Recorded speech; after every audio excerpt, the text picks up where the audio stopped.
This is the story of the one. As head of maintenance at a concert hall, he knows the show must always go on. That's why he works behind the scenes, ensuring every light is working, the HVAC is humming, and his facility shines. With Grainger's supplies and solutions for every challenge he faces, plus 24/7 customer support, his venue never misses a beat. Call quickgrainger.com or just stop by. Grainger, for the ones who get it done. City. Isn't it about time for somebody's favorite radio program? Yeah! 97.3 ESPN presents The Sports Bash with Mike Gill. When I'm driving, I got a guy on the radio who talks to me. I can't see him, but he talks to me. Now, live from inside the Ocean Casino Resort Studio, here's Mike Gill. Josh Hennig filling in for Mike Gill one more day here on 97.3 ESPN alongside Nick Earnshaw. Happy Hour Friday. Thank God it's... Baseball is back Friday. You know, all the good stuff that comes with Friday. The weekend is here. It's supposed to be a beautiful weekend, Nick Earnshaw. Welcome into the Ocean Casino Resort Studios. I get to see you in human flesh instead of over a virtual video, Nick Earnshaw. How you doing today? It's great to see you, Josh. Great to be in studio today. You get 4 hours of the Nuggets today. How about that? I mean, it's a happy hour Friday, a lot of Nuggets. I might need some Tums time. for all those Nuggets. I might need some sauce, some barbecue, whatever you got, Josh. Or Tums, yeah, Pepto-Bismol. Yeah, my Rolaids. Who knows? Rolaids doesn't sponsor the Relief Man of the Year anymore, so I mean, we gotta. That's right, they did. I forgot about that. Yeah, until they got sold. Why did you remember that? Because we actually had to look it up last week. Gil asked me to look it up, so. There you go. Mike Gill is out with his team. They're in the regionals right now, and we are here hanging out with you. Phillies are returning from the All-Star break. Also, Eagles, the countdown, 4 days till training camp. We will get to all that and more coming up, as well as Diana Rossini on her new podcast, The Scoop, with Chase Daniel on The Athletic. Well, Nick, we'll get to it. She confirmed a lot of what we already knew about the Eagles. But, you know, some of it was conjecture. It wasn't hard reporting, right? You know, and she confirmed some other people's reports as well. So, and we'll get to the nitty gritty about all of that this show. Plus, coming up, Mike McGarry for the Press of Atlantic City at 2:25. Bob Wankel from Crossing Broad talking Phillies at 3 p.m. Emery Hunt from CBS Sports HQ. Of course, football game plan joining us at 3:30. Adam Kaplan, football at 4, powered by the Inside the Birds podcast. And yes, it is 4 hours of Knicks Nuggets interwoven throughout the show here on 97.3 ESPN. So, also, I can't forget, by the way, bad job by me. Text board is open, 609-403-0973. Your DMs into 97.3 ESPN mobile app powered by First Bank of Seattle. So, Nick, we have a lot to get to, but we wanted to start with this. You and I ran into this morning. So, as I mentioned, Diana Rossini used to work for ESPN. She's one of the best reporters out there. You know, the joke at ESPN used to be the only person who broke more news than her was Adam Schefter at ESPN. Well, now she's over at The Athletic. And they got into the conversation about the Eagles and what happened last year. Because apparently, since we never got a straight answer, Nick, from last year, I mean, I didn't and you didn't. No one seems to. Nobody did. Right? Nobody actually knows all the details, getting bits and pieces, right? You know, Lane Johnson and Brandon Graham, they blame the coaches, right? You know, Fletcher Cox kind of gives the, you know, I don't even know what happened answer. We have gotten Darius Slay pointing to, you know, poor communication, you know, guys basically not being prepared well enough by the coaching staff. So a lot of the players are pointing to the coaches. Now, to which people would say, why is Nick Sirianni still here? And we've heard from guys like Jason Kelsey say that Nick Sirianni is a great leader for the locker room, right? Guys like Zach McPherson saying that Nick Sirianni is just different than other head coaches in the league. But what has been under the microscope this offseason, Nick, has been not Nick Earnshaw, Nick Sirianni, and Jalen Hurts. What is their relationship? Diana Rossini on the Scoop podcast on The Athletic said this about Sirianni and Jalen Hurts. We've seen Jalen on the sideline with Nick, and it never looked like they were going at one another, but you could tell there was definitely a difference in personality. So the way I would describe it is it's a relationship that's a work in progress, right? So last year, there was some disconnect, right, between them in their personalities. Nick, we've seen, he's a very emotional guy. Jalen is a very private guy. They are different human beings, which is fine. That's okay. You don't all have to be the same, but you do have to be on the same page.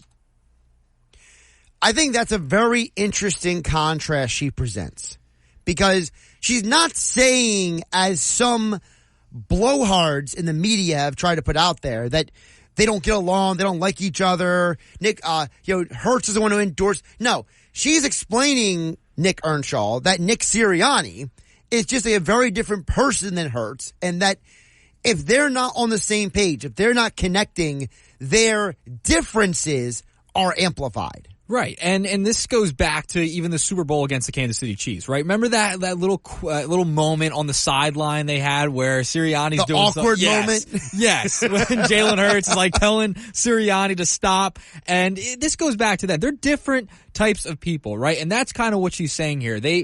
They're not, it's not like they don't get along, right? It's like there were differences on schematic stuff in the offense. Like that's kind of the idea we're going with here. They had differences there and differences of opinion. So it's not like they hate each other or something. That's not, I think, what she's trying to say here. It's that she's trying to explain that they're two different people. They had two different mindsets last year, and it just was not working. They were on a different page than they were in the past, right? Like, and it was Nick Sirianni's offense last year, okay? Like, it was essentially him. Johnson was Hurts' guy, right? Like Brian Johnson was Hurts' guy. Right. So, obviously there was going to be a little bit of a disconnect from Sirianni and Hurts when, he's going to be all in on Brian Johnson's side. And the communication thing, it was all over the place. And that's why you saw so many players pointing fingers everywhere else.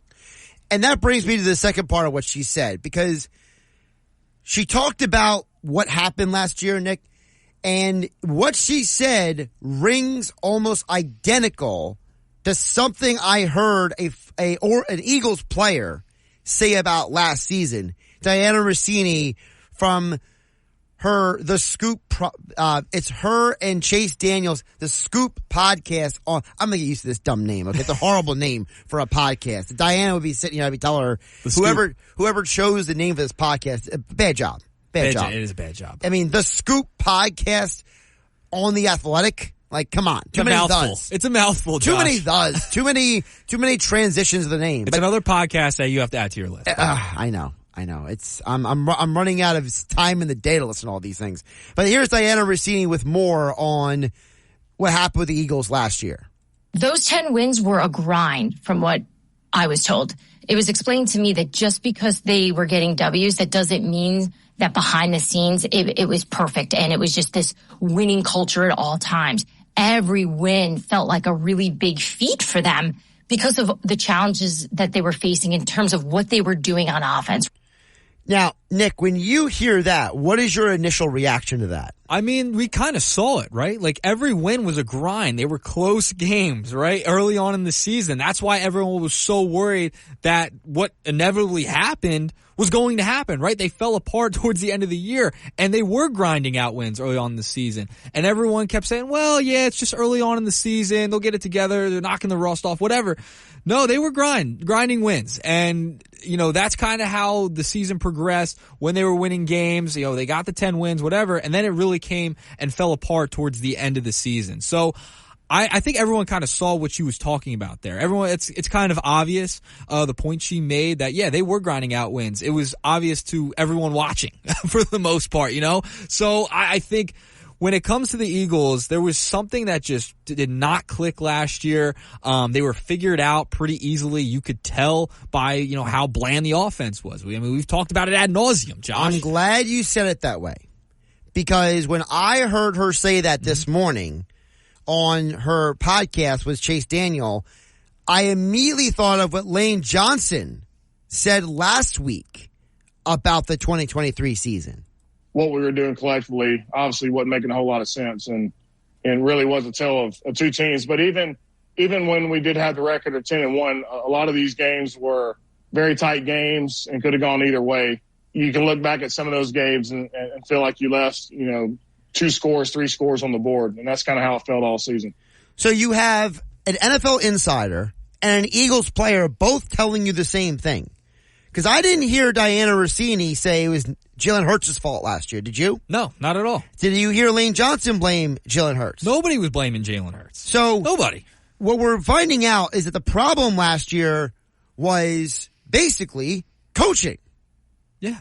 That's where they were. I mean, that's essentially it, Josh. I mean, everyone could see it. It was so obvious. I mean, you look at what happened on offense last year. It was so bland. They were going 3 and out. It was boring. They weren't able to move the ball effectively with all the weapons that they have. The play design wasn't up to par with what we thought the talent level was, right? So it was just totally clear that, yeah, they're kind of grinding out wins like they were talking about. Like these games were really close. And like Lane Johnson said, they could have gone either way. They left points out there on the board in a multitude of games last season. So for the Eagles to come into, for this report to come out with the Eagles and, the differences between Hurts and Sirianni, yeah, it was definitely a coaching problem because you could tell that other teams were figuring out the Eagles pretty quickly. And once that kind of mark hit where they started losing a bunch of games in a row and everything started falling apart, that was a big reason because teams were figuring this team out because everything was so easily identifiable. And that brings us to the reason why, right? Text board is open, 609-403-0973. Josh Hennig, Nick Earnshaw filling in for Mike Gill on a happy hour Friday edition of the Sports Bash on 97.3 ESPN FM, the 97.3 ESPN mobile app powered by First Bank Seattle. Nick, we're all on the same page. Lane Johnson's saying it. Brandon Graham is saying it. Diana Rossini is saying it. Britton Covey told Mike Gill at the Super Bowl Radio Row. Everyone's basically saying the same thing. There's a level of consistency there. Right. So now we get to the nitty gritty. Why? How did we get here?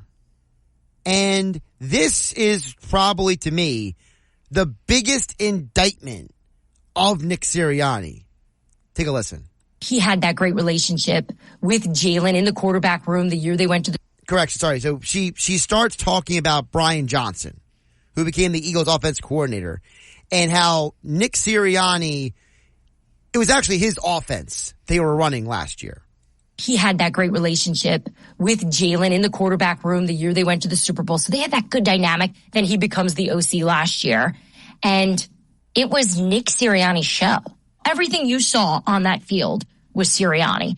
And from just having a few discussions with people in Philadelphia, it just seems that Nick just wanted to do it his way.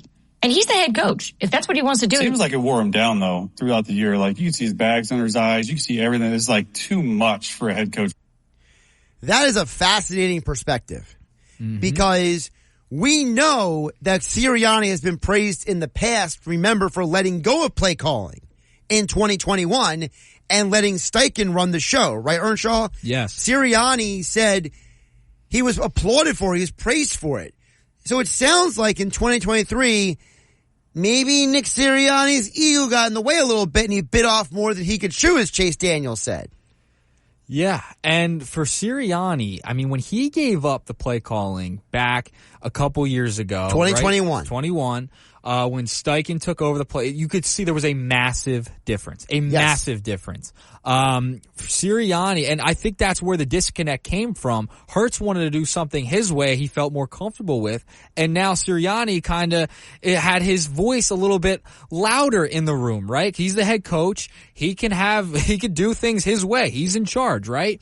And it seems like his philosophy bled a little bit more into the Eagles system last year than in the 2 years prior, right? Until when he gave up play calling in 21. So it kind of reverted back to that bland type of offense that did not work for Jalen Hurts to start off that season, right? So you could kind of see the offense was kind of a Sirianni-esque type of play calling style. Then you could tell he had a lot of influence on Brian Johnson and what they were able to do on the offensive side of the ball schematically. So it was pretty clear. And now this year, you bring in Kellen Moore. new offensive coordinator, very different style, a lot of pre-snap motion, had 60, he ran 63% of the time. He had pre-snap motion with the Chargers last year. Like, he does a lot of things differently than Sirianni's philosophy. So now Sirianni's going to kind of be the CEO, and we'll see if he actually takes that step back or if he tries to poke his finger into what Kellen Moore's trying to do. Well, the reason why I don't think he will, okay, is because Sirianni did show us previously that he was able to let the OC be the OC, as Jason Kelsey pointed out on his New Heights Show podcast previously. Nick moving to like a head coaching position, he removed himself from play calling duties with Shane Steichen, right? Yeah. That ended up working out pretty damn good. Nick has shown in his tenure with the Eagles that he's going to do whatever he thinks is in the best interest of the Philadelphia Eagles. And he's going to make those decisions, and he doesn't care about how other people perceive it. He doesn't care about anything other than what's in the best interest of the team.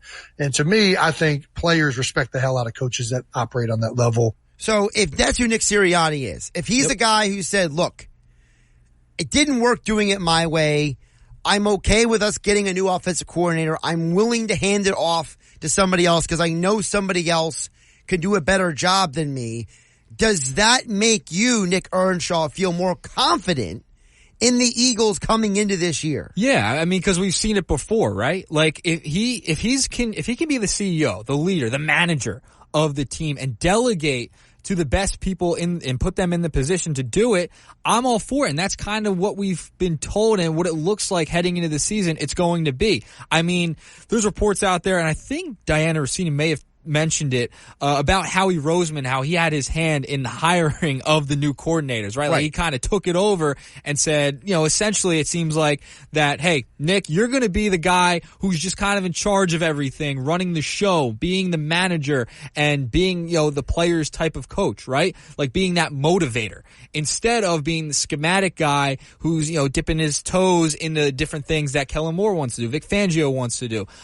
So I think that's kind of what you're going to see from Sirianni this year. And it seems like Hurts and, from just the press conferences he had at mini camps and stuff, that him and Kellen Moore are trying to get on the same page of what they want to do this year, and that Kellen Moore has a lot of control over what's going to happen with the offense and the play calling. Yeah, and by the way, Sal Paolantonio here on the Sports Bash on 97.3 ESPN, as far as I remember, he was the first person to make that claim. Let me see if I still have that audio. I think I do, actually. Yeah, there we go. For those who don't know, when I'm hosting for Mike Gill, Nick is trying to help me out over there, but Nick doesn't always know where everything is like I do. So it's not Nick Earnshaw's fault that some of these things are not set up exactly the way they should be.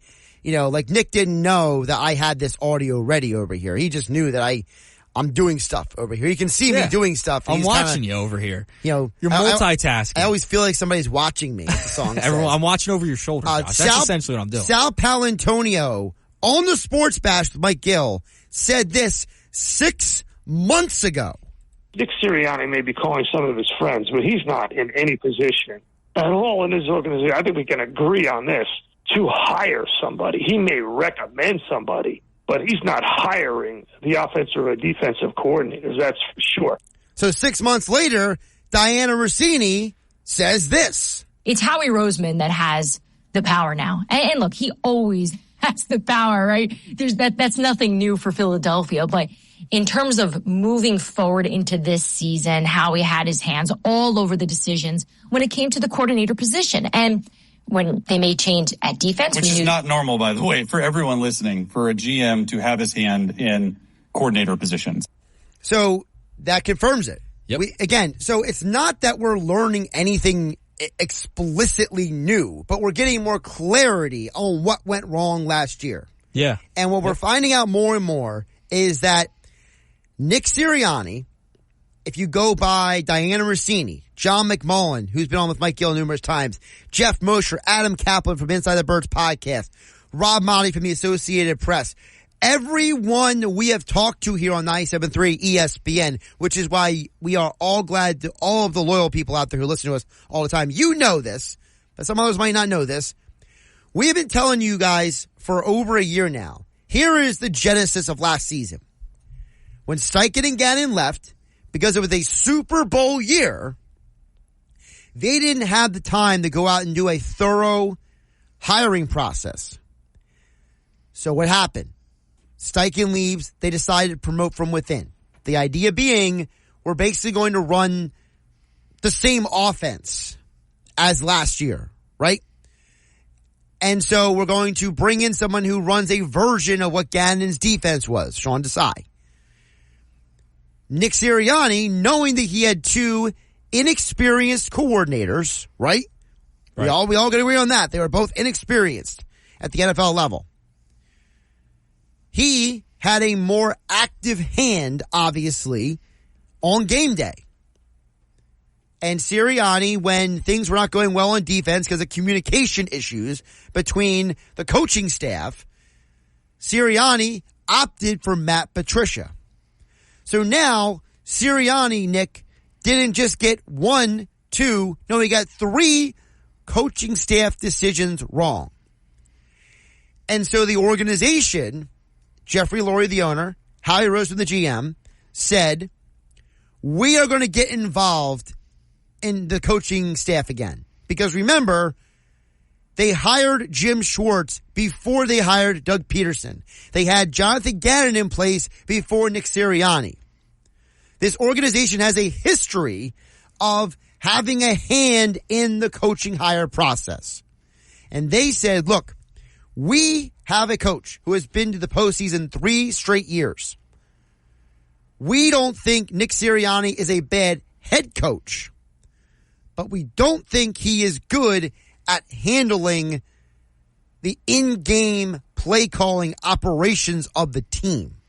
So your reaction, Nick Earnshaw, to all of that? Yeah, I mean, listen, this is a team that's shown in the past that it's Lurie and Howie. They are the ones calling the shots, right, for the most part. Like, they are involved in a lot in this organization, more so than a lot of teams across the league, right? Like, they're involved in the football aspect of this more than most owners and most GMs are, for the most part. And when you saw what happened last year, they kind of have every reason to be, right, heading into this season. And that's why I think this is a big year for Sirianni. This is a huge test to see especially how they get out of the gate heading into this season, right? Like, all right, Howie made the call. Kellen Moore and Vic Fangio, they're the new coordinators. How are they going to implement their systems, and can Nick Sirianni just do a good job of managing everything, right? Like, that's what he has to do.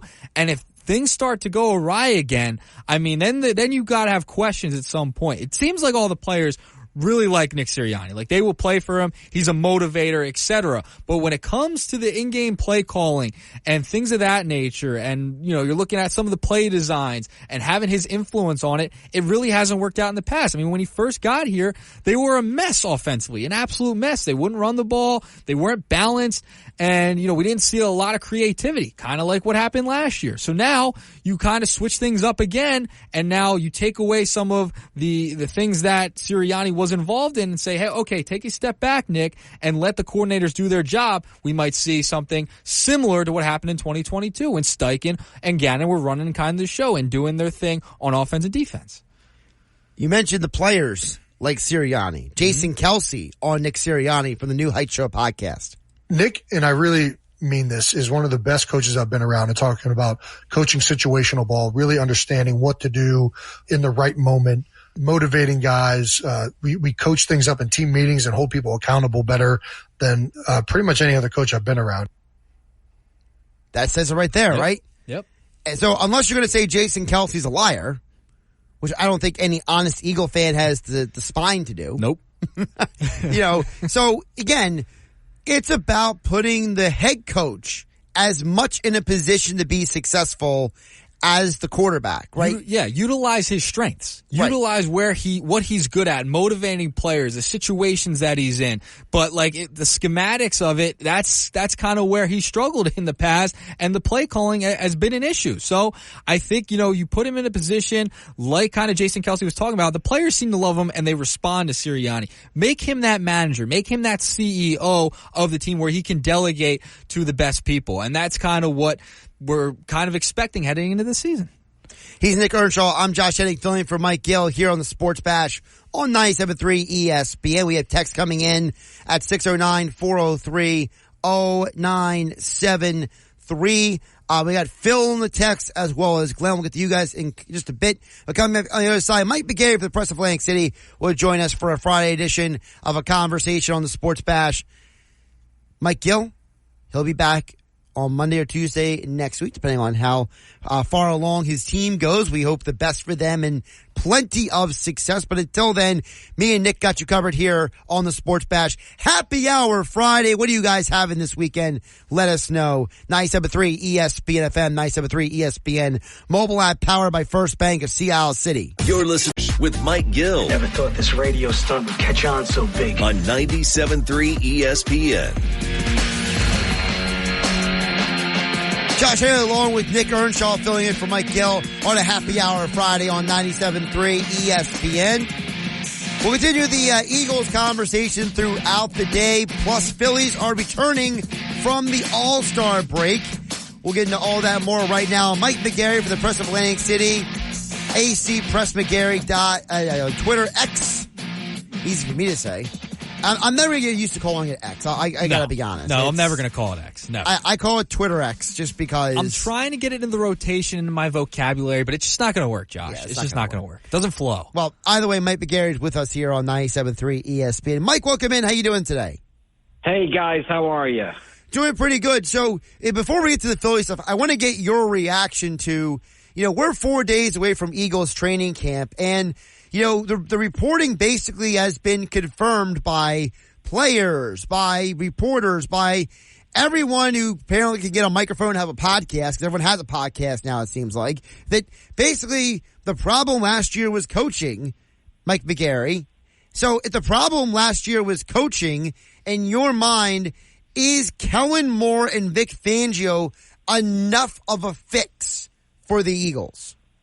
Well, we're going to find out, right? We're going to see what those two highly touted coordinators have. I think that Kellen Moore probably has a bit more pressure on him than Vic Fangio, only because it'll be more visible there. I thought Jalen Hurts took a step backwards last season, did not play as well as he had the year before. And obviously the Eagles have invested a lot of money in Jalen Hurts, and they need him to bounce back to what he was in the year they went to the Super Bowl. So was it coaching? Was it Jalen Hurts? Was the offensive line not as good as they were in the past? Was the defense? Did the defense get old? Was it the lack of linebackers?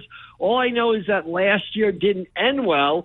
And the Eagles are going to have to show me this season why this season is going to be different than how last year ended. For you, what is the biggest individual? You mentioned the pressure being on Kellen Moore. Is he the biggest individual, or is there somebody else that you're keeping a closer eye on than Kellen Moore going into this season? To me, the whole thing is Jalen Hurts. Who is Jalen Hurts? How good is Jalen Hurts? Is Jalen Hurts the guy who led the Eagles to the Super Bowl? Is Jalen Hurts that season? He was a guy who could make plays with his legs. I don't know how many times I looked at the TV, 3rd and 7, 3rd and 6. He's able to scramble, get 8-9 yards, or avoid rush and hit a guy downfield. He just seemed to make so many big plays. Last year, he didn't seem to play with that lack of abandon. How many times did we see him start to run around the end? All of a sudden, he was confronted by a defensive back or cornerback, and he slid to the ground. He didn't even try to challenge or juke past him. So, to me, the number one guy that I'm looking at, and I think the guy with the most pressure on him is, well, let me say 1A. 1 is Jalen Hurts. 1A is Nick Sirianni. Hey, Mike, it's Nick. I want to ask you about Nick Sirianni heading into next season. They've kind of talked about him being like the manager, the CEO of the team, by hiring these new coordinators. Howie Roseman had a lot of input on that. Now, what are you expecting out of Sirianni, and how much pressure is he under heading into the season? Well, I think what I would like to see from Nick Sirianni is just some maturity, right? I'm not a fan of his sideline antics at all. I'm not a fan of that whole big Dom thing, that fracas that started out on the field. I just think that's ridiculous too. So what I'm looking for from Nick Sirianni is some maturity, specifically with the sideline behavior. I don't have a problem with him being a CEO coach. It's hard enough to run the game in the NFL, right? Be the head coach, keep track of all you have to keep track of, and not call every single play. In fact, I'm old enough to remember around here when Andy Reid would get criticized because he was calling every single play and wasn't paying enough attention to running the game. So if Sirianni can run the game, there's nothing wrong with being a CEO coach. Bill Parcells was a CEO coach. Belichick, to a degree, is a CEO coach. He's not calling every defense or offensive play. Have your impact on it and run the team and run the game. But from Sirianni, I'm just looking for more maturity. Mike McGarry from the Press of Atlantic City joining us here on the Sports Bash at AC Press McGarry on Twitter X. Josh Hedday, Nick Earnshaw filling in on the Sports Bash on a happy hour Friday. Mike, speaking of summertime, being happy, flip over to the Phillies, finally returning from the All-Star break. What is your takeaway of who and what the Phillies are coming into the second half? Well, right now, as of whatever today is, July 18th, 19th, whatever it is, 19th, they're the best team in baseball. Now, will they be the best team in baseball on October 1st? I bet you Phillies fans hope they will be. But right now, the Phillies, to me, are the best team in baseball and the favorite to win the World Series. So if they're the favorite to win the World Series, does that necessitate them still to make moves at the deadline? Yeah, absolutely. You've got to get this team better. When you have a team like this that's the favorite to win the World Series 10 days before the trade deadline, you better make sure that you make moves to keep that status or put you over the top. So, yes, we've talked about the moves, a bullpen arm, a right-handed hitting outfielder. Yeah, they need to make some moves without a doubt. Because not only, Josh, people might say, well, I don't want to give up the young players, and the Phillies have enough talent. They got a $300 million first baseman. They got a $300 million shortstop. They got a $170 million number two starter. They got a $100 million guy in right field. They got an $80 million designated hitter. They got a $100 million catcher, right? So people would say that's enough talent. But if you don't make a move, the team itself, the players in that clubhouse are going to be let down and disappointed, and that might knock them down a peg or two. So when I say you're the favorite to win the World Series, that means, it could be a pitch here, a pitch there, a catch there, a base hit here. The margin for error is very small on either side of it. So, yeah, they need to do whatever they can to make this roster the best it can be, because they have a chance to win it all. And how many times in the Phillies, history have you been able to say that in July? Mike, I mean, the Mason Miller sweepstakes and the conversation is kind of heated up, especially since they played the A's this past weekend before the All-Star break. Are you someone who's willing to part ways with one of the top three prospects to go get a Mason Miller, whether it's a Painter, a Miller, or a Justin Crawford? Is it worth it to go for it and give up some of those guys who are at the top of the farm system? Absolutely. I'm trading any of those prospects. If I could get Mason Miller in here, look what Mason Miller does for your bullpen. Now, there's some question marks with Mason Miller, right? A little bit of elbow trouble there, innings questions. But if you can get that guy in here for this year, look what he does to your bullpen, pushing everybody down a notch, pushing Hoffman down a notch, Alvarado down a notch. To me, he really makes what is one of baseball's best bullpens, maybe the best bullpen in baseball. And I'm trading prospects. Listen, guys, I'm not a prospect guy, all right? I blame the Internet for this. For many things that the Internet does well, one of the Internet's biggest problems is it lets fans know about these prospects. These guys often don't pan out. I mean, how many times do we sit by now? Mick Abel, Painter, and Griff McGarry were supposed to be in the starting rotation, leading the Phillies to the National League East. Neither of them here, and in two of the cases, Painter and McGarry, or Abel and McGarry, it doesn't look like they might ever get here. So if you can trade prospects for an actual living, breathing guy who throws the ball 103 miles per hour, load the prospects up on the bus, get them to the airport, and get the real baseball player here, and let the prospects who exist out in the fans' internet imaginary minds go. With that all being said, Mike, let's say Mason Miller is not able to be had by the Phillies for whatever reason. You know, if it's another team gives up a prospect that the A's are more interested in, or maybe the A's are like, look, we don't want to give up Mason Miller because if he wins the Rookie of the Year, we can get a comp pick out of it, basically. So if Mason Miller is not the guy, is there like a level of, hey, I'm willing to go out and get this level of player, like a minimum or a maximum, because there's been a lot of names thrown around out there? Yeah, I mean, look, if Mason Miller is not your guy, then maybe you pivot to Kyle Finnegan and Lane Thomas out of Washington, that outfield relief pitching duo right there. I think you need a bullpen arm and you need a right-handed hitter. Finnegan's got closing experience. I think he'd fit in well here. You know, obviously you're not going to give up the prospects for Finnegan that you would give up for Mason Miller. But Mason Miller, to me, is your dream guy. If you said, who's your number one guy you want the Phillies to have on when the trade deadline happens, to me it would be Mason Miller. If you can't get Mason Miller, then you start going down that list. I think Finnegan is a good sort of, number two choice to Mason Miller being a number one. Mike, I want to ask you, which would you prioritize more if you're the Phillies at the deadline? Would it be an arm out of the bullpen or upgrading the outfield and getting that right-handed bat? Because if Mason Miller's, if you have to give up a ton to get him and the asking price is just way too high, do you kind of then pivot? All right, maybe we go get somebody else to be an arm out of the bullpen to add there, like someone a little bit lower level, and then really prioritize the bat? Which way are you thinking there? I'm going bullpen, guys. I'm going arm. Look at what happened last year. Now, the offense went cold, but one of the real reasons they had problems against the Diamondbacks is that bullpen went south in the last couple of games, right? Kimbrel wasn't any good. Kerkering wasn't any good.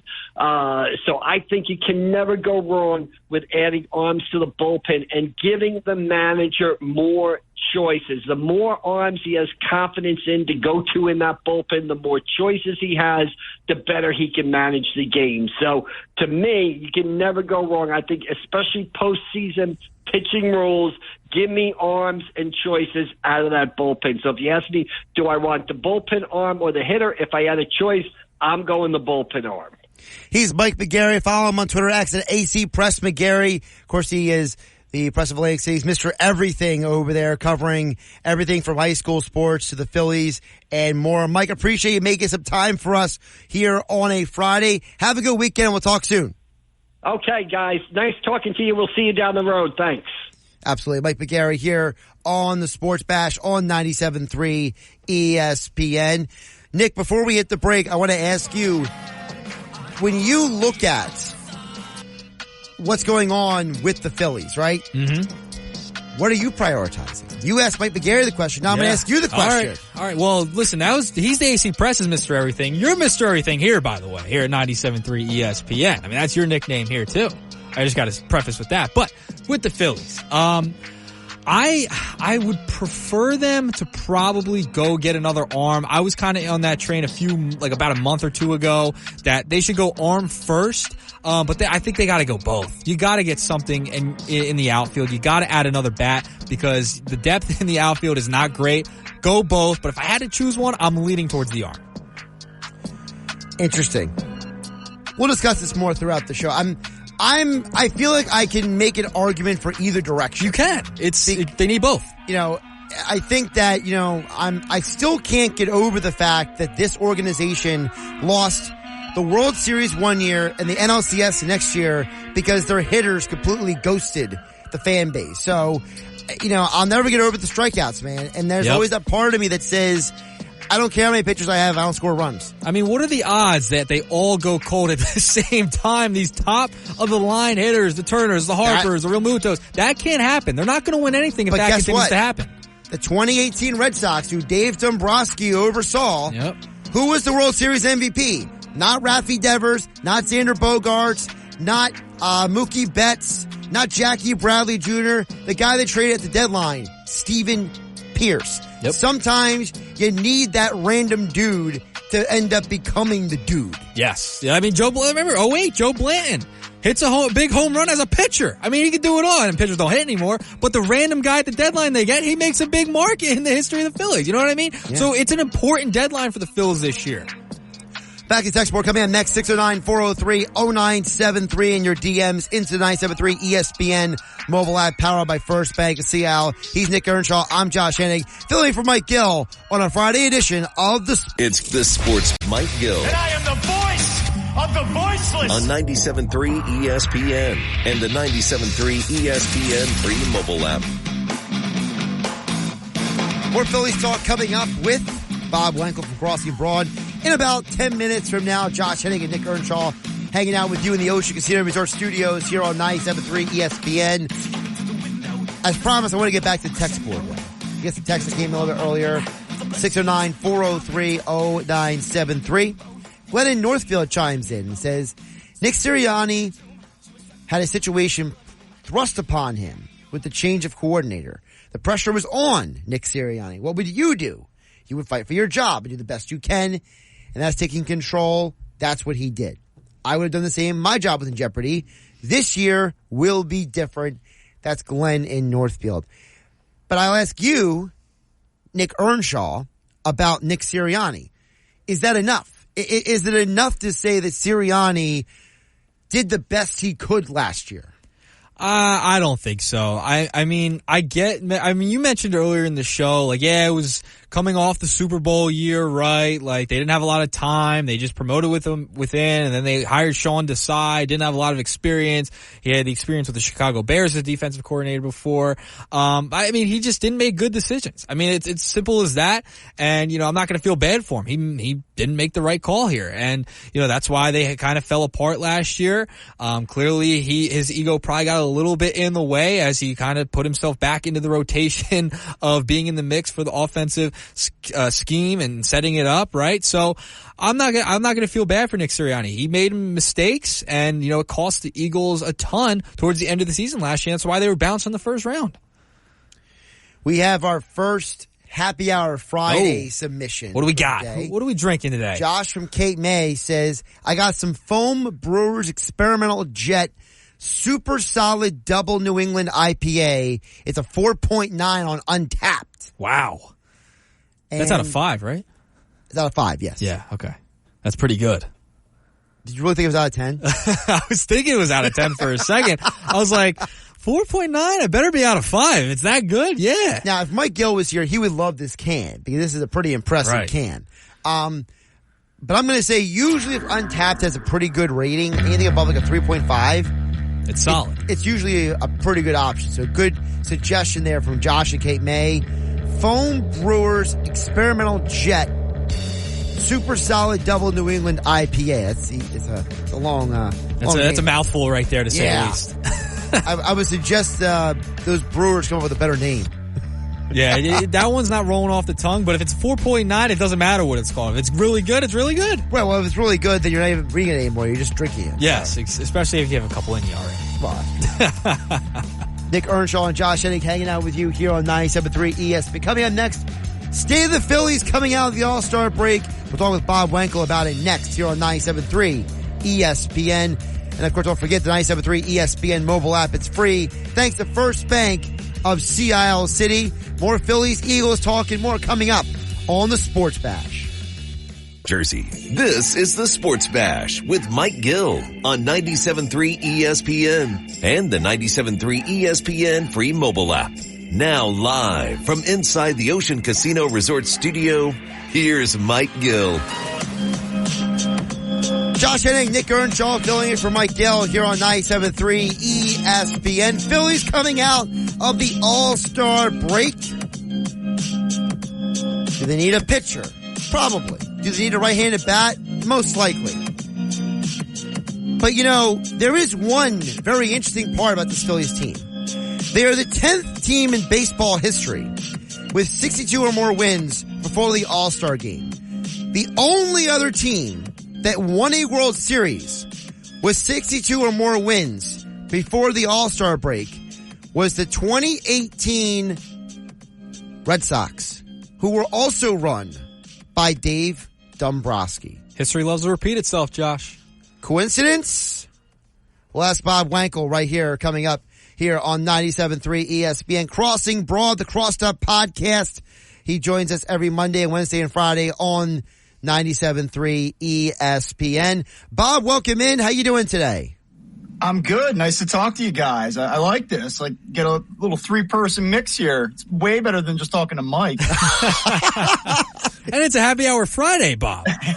Yeah, let's go. Yeah, exactly. So what do you think about that, Bob? Is Dave Dombrowski going to be potentially the reason why this Phillies team succeeds where others have failed? Yeah, I mean, listen, I think that Dave Dombrowski is really good at what he does, and I think he's earned a lot of trust, and I think that there's a reason for it. And I think he knows what he has in front of him here. He has a really good team that will likely win this division, probably by a handful of games or more.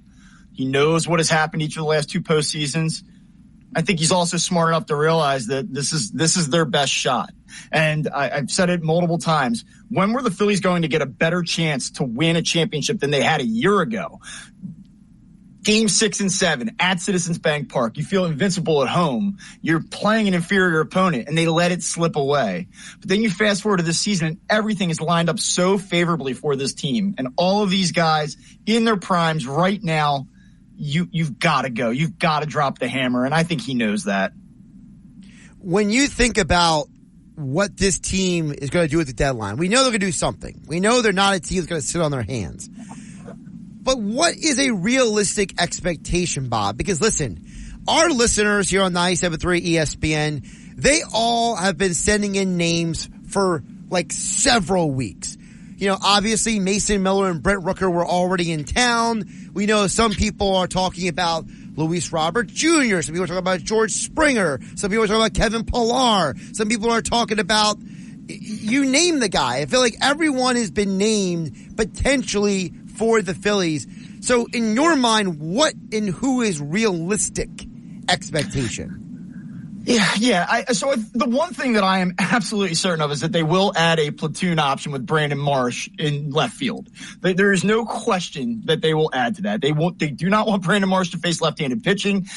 Certainly not this season. Maybe down the line that'll change. So they have to get a guy that they can match with him. And I think that that's probably their priority, because if they don't, they leave themselves very vulnerable against good pitching staffs in the postseason. So that is the one thing that they will absolutely do. Now, who is that going to be? I know that Robert is a guy that we've been talking about. His name gets thrown out there. Everybody fell in love with Brent Rooker last weekend, and rightfully so. He had a good series. I don't see that. I don't see either of those guys, and especially with Rooker. You just have to go back to the fact that we're talking about an Oakland Athletics team who has a trade piece here. They are not going to contend, and they need to feature him as best they can. And he's not playing defensively for them. What does that tell you? So to me, I don't think that the Phillies view that as a fit. And I also think that Brent Rooker is more of an everyday guy. He's an everyday bat.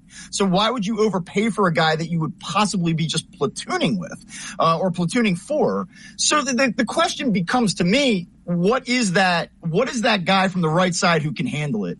And so then you start to see like Mark Canha, 879 OPS against left-handed pitching this season. A guy like that, probably kind of fits the mold a little bit more. So, that's sort of where I'm at. But I do think that it's possible that they add to the bullpen, and I do think it's possible that they add for a back of the rotation starter, because they do have some question marks now in that last spot. Bob, I want to ask you about a name that's kind of been reported out there, and it's made its way into the conversation. Cedric Mullins of the Baltimore Orioles. Now, there's reports that the Phillies are interested in him, but like we talked about, is this going to move the needle for the Phillies? Is Cedric Mullins going to be enough offensively for the Phillies? He's only batting .214 this season. He struggled. I don't think that's enough. Do you? I don't, and he has struggled this season. I think that they're a little bit disappointed in what he's brought to the table for them. So that's the thing. It's like, I will say this. You go back to these earlier Phillies runs from 08, 09, 10, 11, and it was like, there was always a name, and it was like a really big name that you felt great about. Like, oh, they got Hunter Pence, let's go, right? That guy doesn't really exist necessarily right now, but you can still be all in, and you can still be like in it to win it without bringing back a piece where you say, oh, they got this guy, they got this perennial all-star. Obviously, this is going to be a needle mover. You can do it through a series of savvy trades. And when I say savvy, I don't mean like, Band-Aids. Like, you can get good players in here that just don't come with the same clout as a guy like a Hunter Pence did back in the day when they acquired him. So I think that they do a series of moves. Like, does Cedric Mullins make them better? Maybe. But, like, I feel like you do have to do deals that move the needle for you. And to me, that is not one of them. And the other name that's kind of popped up lately is Tommy Pham. And, like, I'll just go back to what I've been told by a couple people, specifically someone in the organization that has some familiarity with Tommy Pham. Like, I was told he's not a very good teammate. Like, so you can look at the Phillies clubhouse dynamic and, you can look at it and say, all right, well, the clubhouse is so strong. And I don't know how those guys feel about Tommy Pham. Maybe he's not the greatest teammate, and they have a lot of really good personal things to say about him. Doesn't mean because he might not be a fit in one clubhouse that the Phillies can't make it work. But I've been told that by multiple people, that it's just kind of like it's a tough fit with him sometimes. So, like, I kind of discount that at the moment. But I do see it being a guy that really is there to handle left-handed pitching. Well, you mentioned Pham there, and then the teammate thing, that's interesting. I mean, we've heard Jazz Chisholm's name come up, and that they are not interested in him at all at this point, and heading towards the deadline here. I mean, how important of a factor is it that the guy they trade for, or the guys that they do trade for, fit into the mold of this clubhouse and what they want to do? I think it's one of the things that media types, myself included, you've heard national guys come in and say, wow, this clubhouse is different. This group of guys is different together. So I would say, yes, it's important, because I do think that the clubhouse culture and the vibes and the connections help. I do. At the same time, if people like me are going to tout how great this clubhouse is and how strong it is, and you get a piece that can help you on the field, but it messes with that chemistry, then how strong is that clubhouse dynamic really, right? Like, they should be able to take a player that might not be the ideal fit from a chemistry standpoint and make it work. That's how you know a clubhouse is actually strong.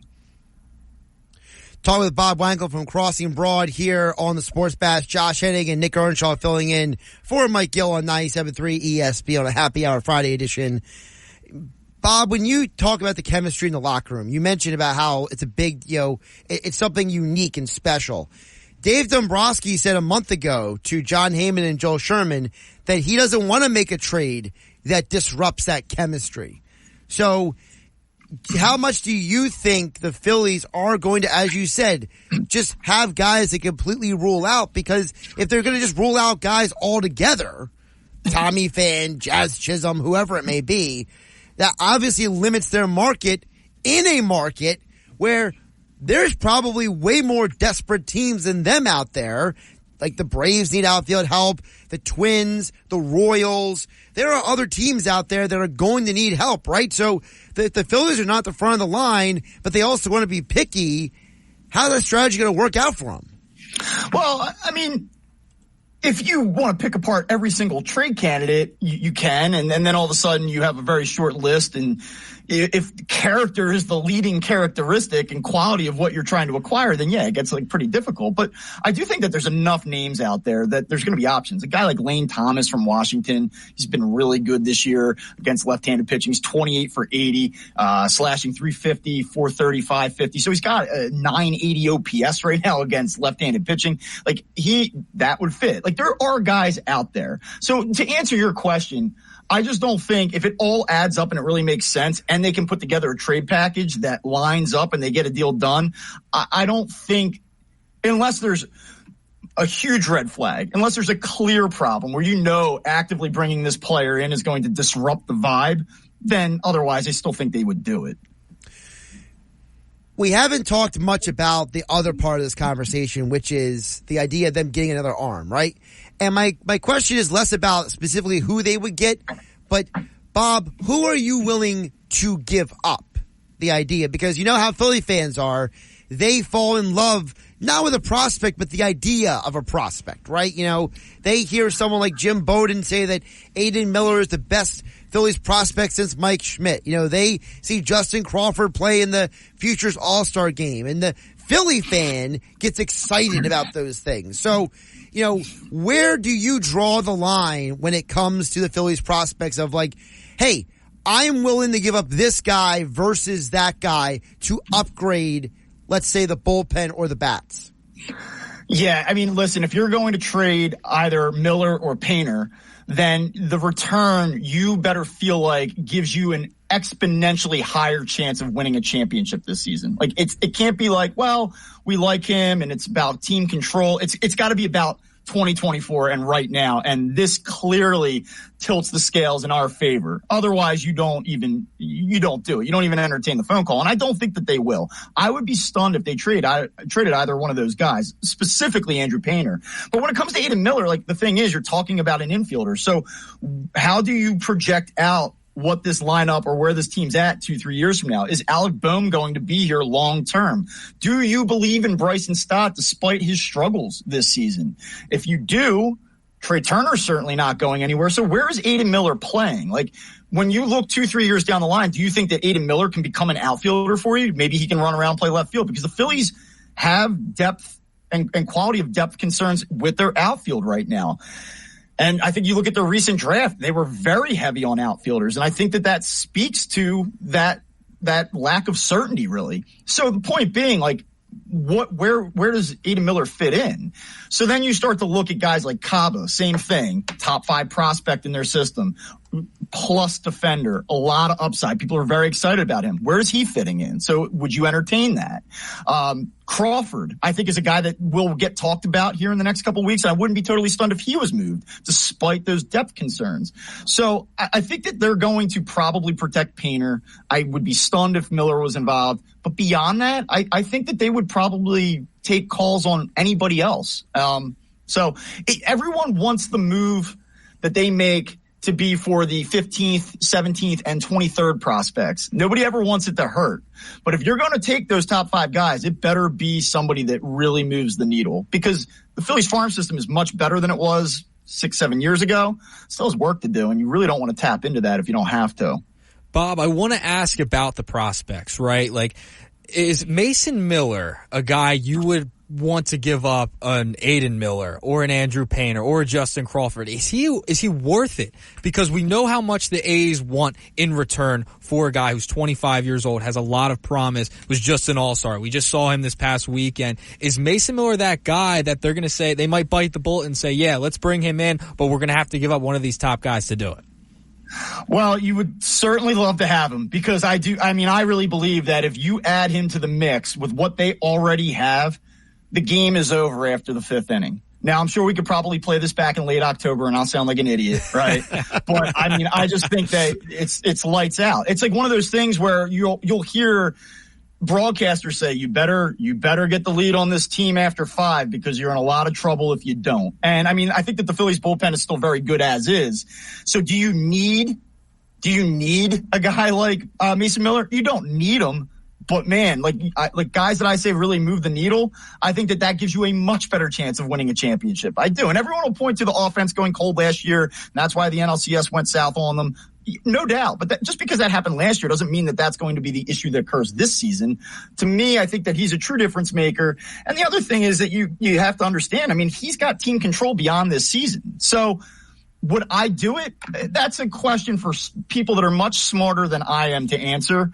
But if it was like, hey, guess what? You've just added this guy and it cost you Aiden Miller, I wouldn't kill the Phillies in real time for doing it. That's for sure.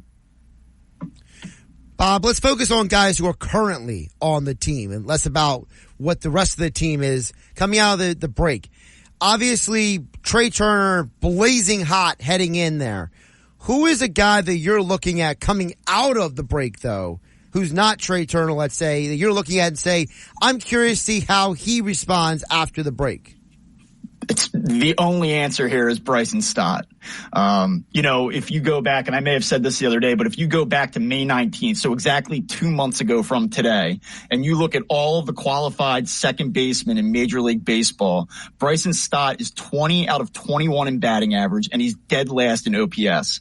And this is a guy that I really, I like. I think he's a good player. I know that he's been more selective. He has as many walks this season as he did all of last year. So there has been certain parts of his game offensively that have progressed, but across the board, he's taken a step back when you look at it in totality.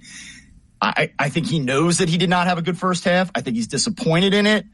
If you look at his Instagram the other night, he was actually like, they had me in the first half, not gonna lie. Like, he used that meme. Like, he knows, and I think that he has something to prove in the second half, and it's going to be really important. Number one, the Phillies have to get him out of the middle of the order, and they will as they kind of get back to full strength here.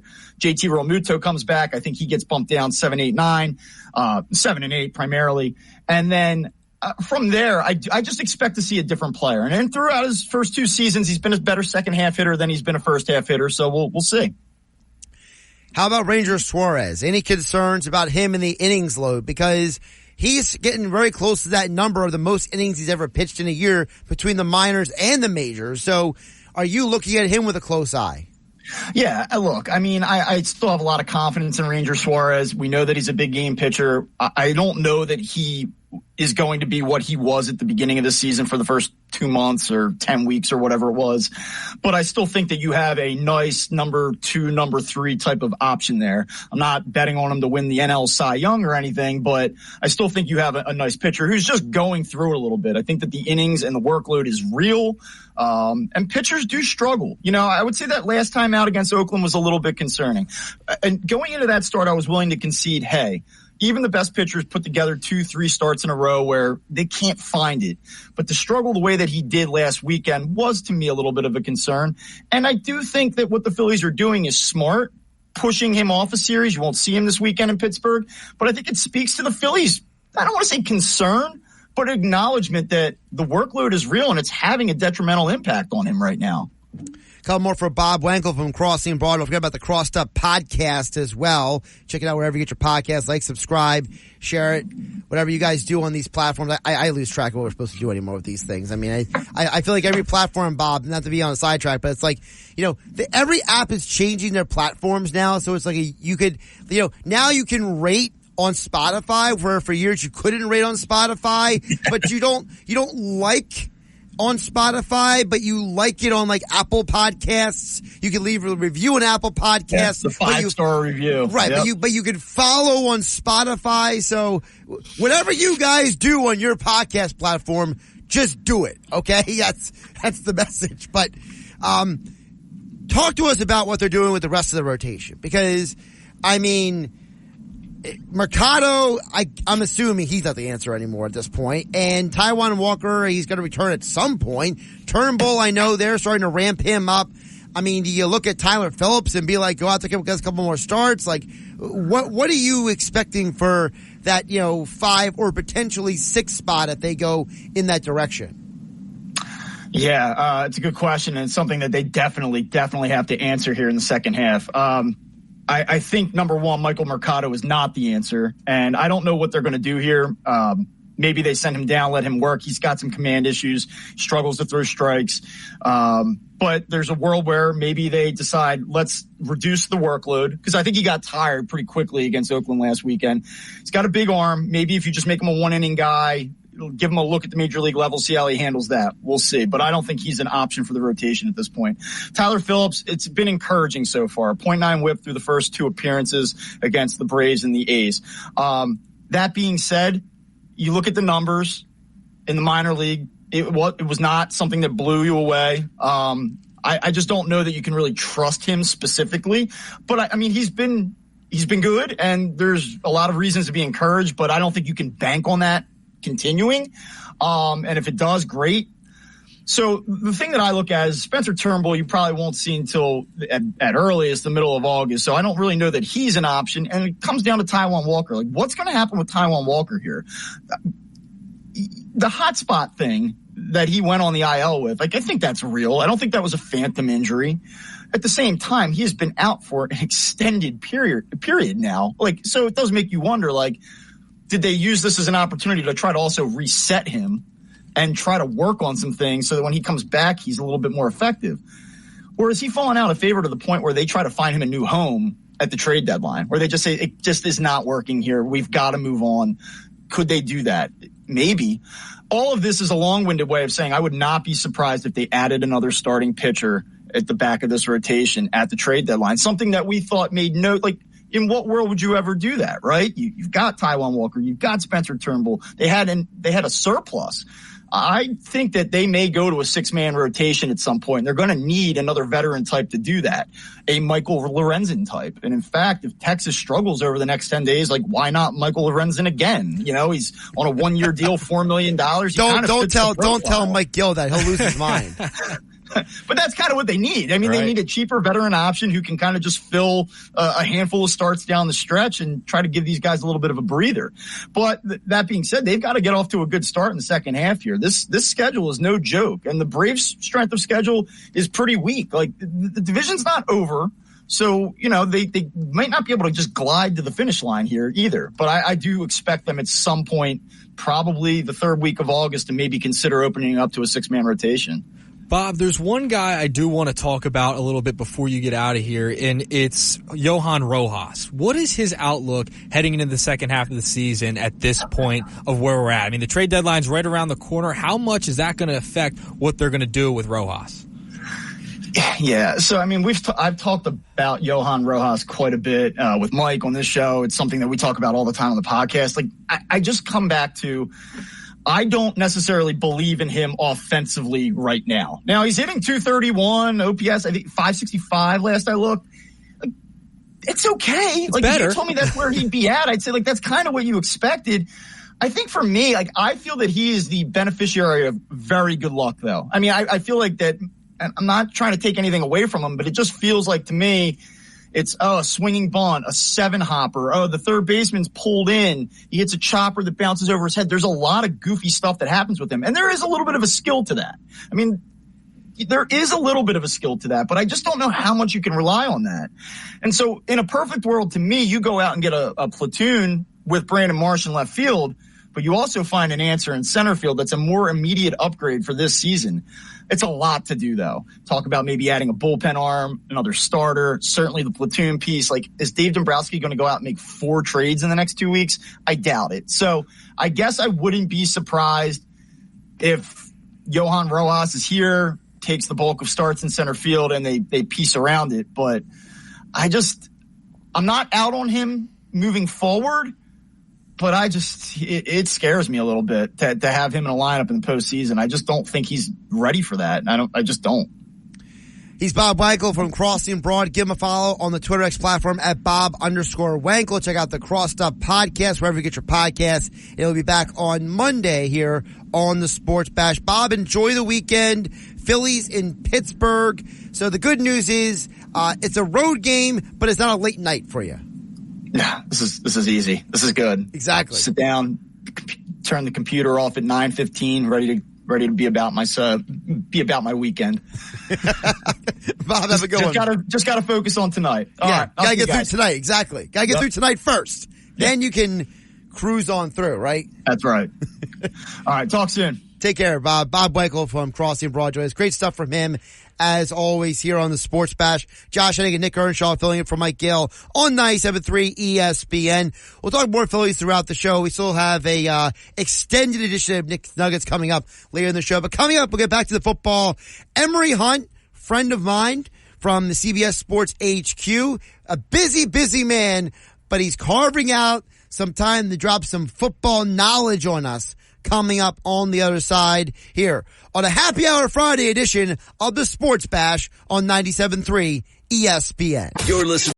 This is the story of the one. As a maintenance engineer, he hears things differently. To the untrained ear, everything on his shop floor might sound fine, but he can hear gears grinding or a belt slipping. So he steps in to fix the problem at hand before it gets out of hand. And he knows Grainger's got the right product he needs to get the job done, which is music to his ears. Call, click Grainger.com, or just stop by. Grainger, for the ones who get it done. With Mike Gill. When I'm driving, I got a guy on the radio who talks to me. I can't see him, but he talks to me. On 97.3 ESPN. Josh Henning and Nick Earnshaw filling in for Mike Gill here on a Friday edition of the Sports Bash from 97.3 ESPN. Don't forget the 3 o'clock hour being brought to you by Broadlee's Plumbing, Heating, and Air Conditioning. Broadlee's is your trusted source for air conditioning and plumbing services, as well as installation for generations. Call them at 609-390-3907 or visit them online at broadlees.net. As promised, joining us right now on the Sports Bash, he is the man, the myth, the legend. He is the czar of the playbook. Emory Hunt joins us right now on 97.3 ESPN. Or at least I think we have Emory. Emory, you there, my friend?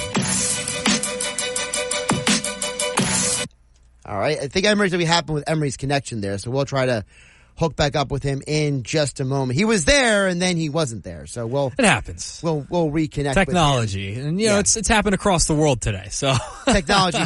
Well, I mean that's a funny story in and of itself. I mean, for those who are a little in the dark about that, basically, if you have a newer edition of Microsoft anything, it crashed. Yeah, everything. It hit the wall, but apparently, if you have anything that like predates like Windows 7, you're okay. Which apparently some like operating systems are still running off of like MS-DOS and old technology. But it's kind of funny that, not funny, but it's wild, maybe is a better way of saying it, that so many platforms were running off of one system. Yep. It was affecting businesses. Yeah. I mean, planes were getting grounded. People literally could not have surgeries today because of the Microsoft crash. It's that crazy. Like businesses were closing, all that type of stuff, Josh. I think we got him back now. The czar of the playbook, Emory Hunt, joining us here on 97.3 ESPN. Emory, my friend, we got you. How you doing today? And now he's frozen. Okay, so now we've progressed from one stage to another. So let me see if I need to just shoot him a message. So we'll get Emory. He'll come back on because I'm excited to talk to him, Josh. He's got a lot of good information. He knows his stuff about the game of football. I mean, you can ask him about anything regarding whether it's NFL, CFL, it doesn't matter, college, wherever, any semi-pro game. Like, he is locked in. This is someone who knows his stuff. I'm excited. We'll get him up at some point. But listen, going back, I'll jump back, Josh, to the Eagles conversation and Jalen Hurts. We led the show with it, talking about the Diana Rossini podcast and what she was reporting regarding the relationship between Nick Sirianni and Jalen Hurts, right? Like we were discussing that. Yeah, like they're totally different people at this point. And last season might have been a microcosm of what their differences were regarding football, not necessarily who they were. Right, exactly. So, which is a very different conversation than what actually happens on the field sometimes. Exactly. So we're going to see a lot of different stuff, especially with the new coordinators and Kellen Moore into this fold now for the Birds with training camp coming up next week. All right, I think third time's the charm. The czar of the playbook, Emory Hunt, joining us here on 97.3 ESPN as I see him readjusting in the backstage area, his camera there. So let's try this again. Emory, my friend, we got you? Yep, you guys have me. I'm using my phone, so you gotta do what we can, Gotta do what we can. We were almost wondering if you were affected by the Microsoft knockout, so. Oh, earlier, we were having issues, but I think I'm fine now. Well, we got you now. You sound loud and clear. And where I wanted to start with you is, Emory, you're someone who has been very on top of who and what Jalen Hurts has been from the very beginning, from college to now. What is a realistic expectation of Jalen coming into this season now with another offensive coordinator in his ear? I think he'll be fine. I mean, honestly, it's all about just him staying healthy, and that was the biggest issue. He really played solid football last year, and then he had the injury, and that kind of affected some of the things that he was able to do as a player. But there's nothing wrong with Jalen Hurts, the player. I tweeted this out a couple of weeks ago, maybe a month ago, about how his career and Joe Burrow's career parallels in terms of the numbers and also in terms of what they've been able to do. You know, they've both gone to a Super Bowl. They both lost a Super Bowl. So there should be no concerns or worries about Jalen Hurts and what he brings to the table as a player. When you think about what this offense is going to be, I've heard guys like Lane Johnson say it's efficient and up-tempo. I've heard Jason Kelce describe Kellen Moore as very creative. As someone who watches as much tape as you do, what is a Kellen Moore offense potentially looking like in Philadelphia? I mean, we saw how many years he was in Dallas. So, you know, the fact that we saw him utilize both the run game and the vertical passing game or intermediate passing game, all of which I think jives well with what the personnel says in Philly. They have great talent at receiver, at tight end, at running back. So a lot of what we saw Dallas do, we should see Philadelphia do some of the same things. Emery, what's going on? It's Nick here. I want to ask you about Kellen Moore and Jalen Hurts. What does Kellen Moore need to do to put Jalen Hurts in the best position to succeed heading into this season? What strengths can he bring out of Jalen Hurts? You know what's interesting, man, and it's not a knock to you or the question you're asking, but I find it fascinating that everyone always focuses on scheme and the coordinator. It's the player. There's nothing Jalen Hurts can do or can't do that Kellen Moore can or can't call. You know, again, we're talking about somebody that has insane production, insane efficiency, has gotten the Eagles to a Super Bowl. So there's only so many plays you can draw up, inside zone, outside zone. There's only so many plays you can draw up like RPOs or whatnot. So I feel like when people consistently ask about those, you know, the coordinators, and they're making it seem like they make the player, but that's not true. I brought this up in on a separate show I was on where, and again, I'm a big fan of Bill Walsh, and everybody was talking about the West Coast offense, this West Coast offense, that.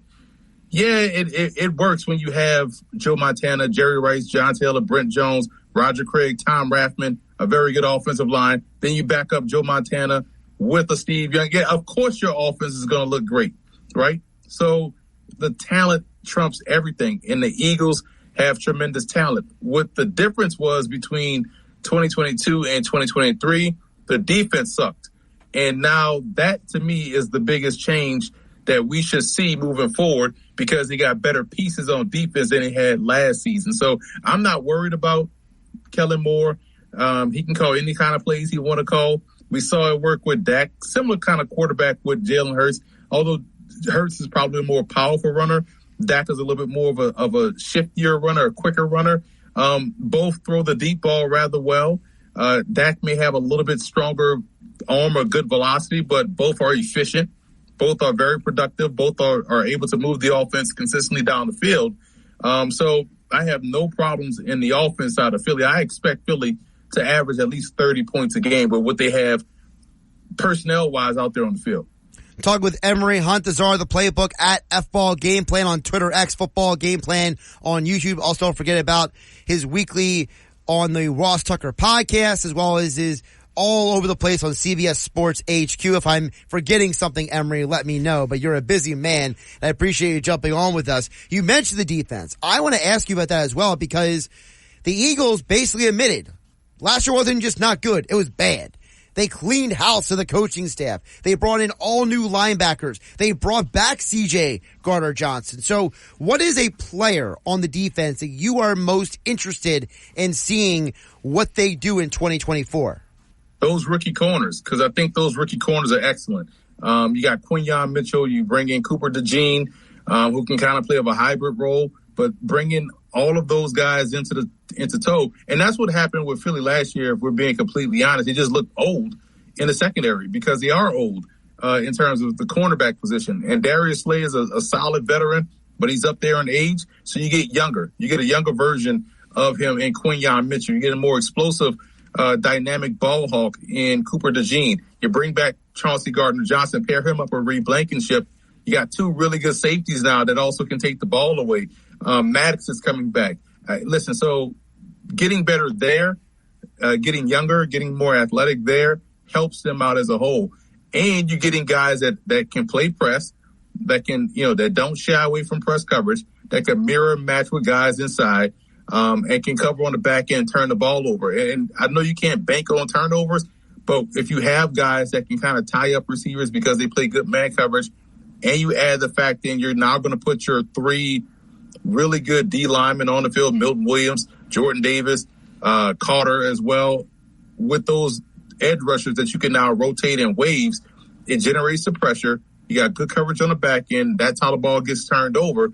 So I expect Philly's defense to look like it did in 2022 and not what we saw, the sluggish, non-aggressive defense that really couldn't stop anybody, that put those guys in a bind the back end of the season with the last, 5 games of the season, including the playoffs. We won't see that this year from Philadelphia. They got better personnel, younger personnel, more athletic, and then they'll be able to subsequently have the production they're looking for out there on the field.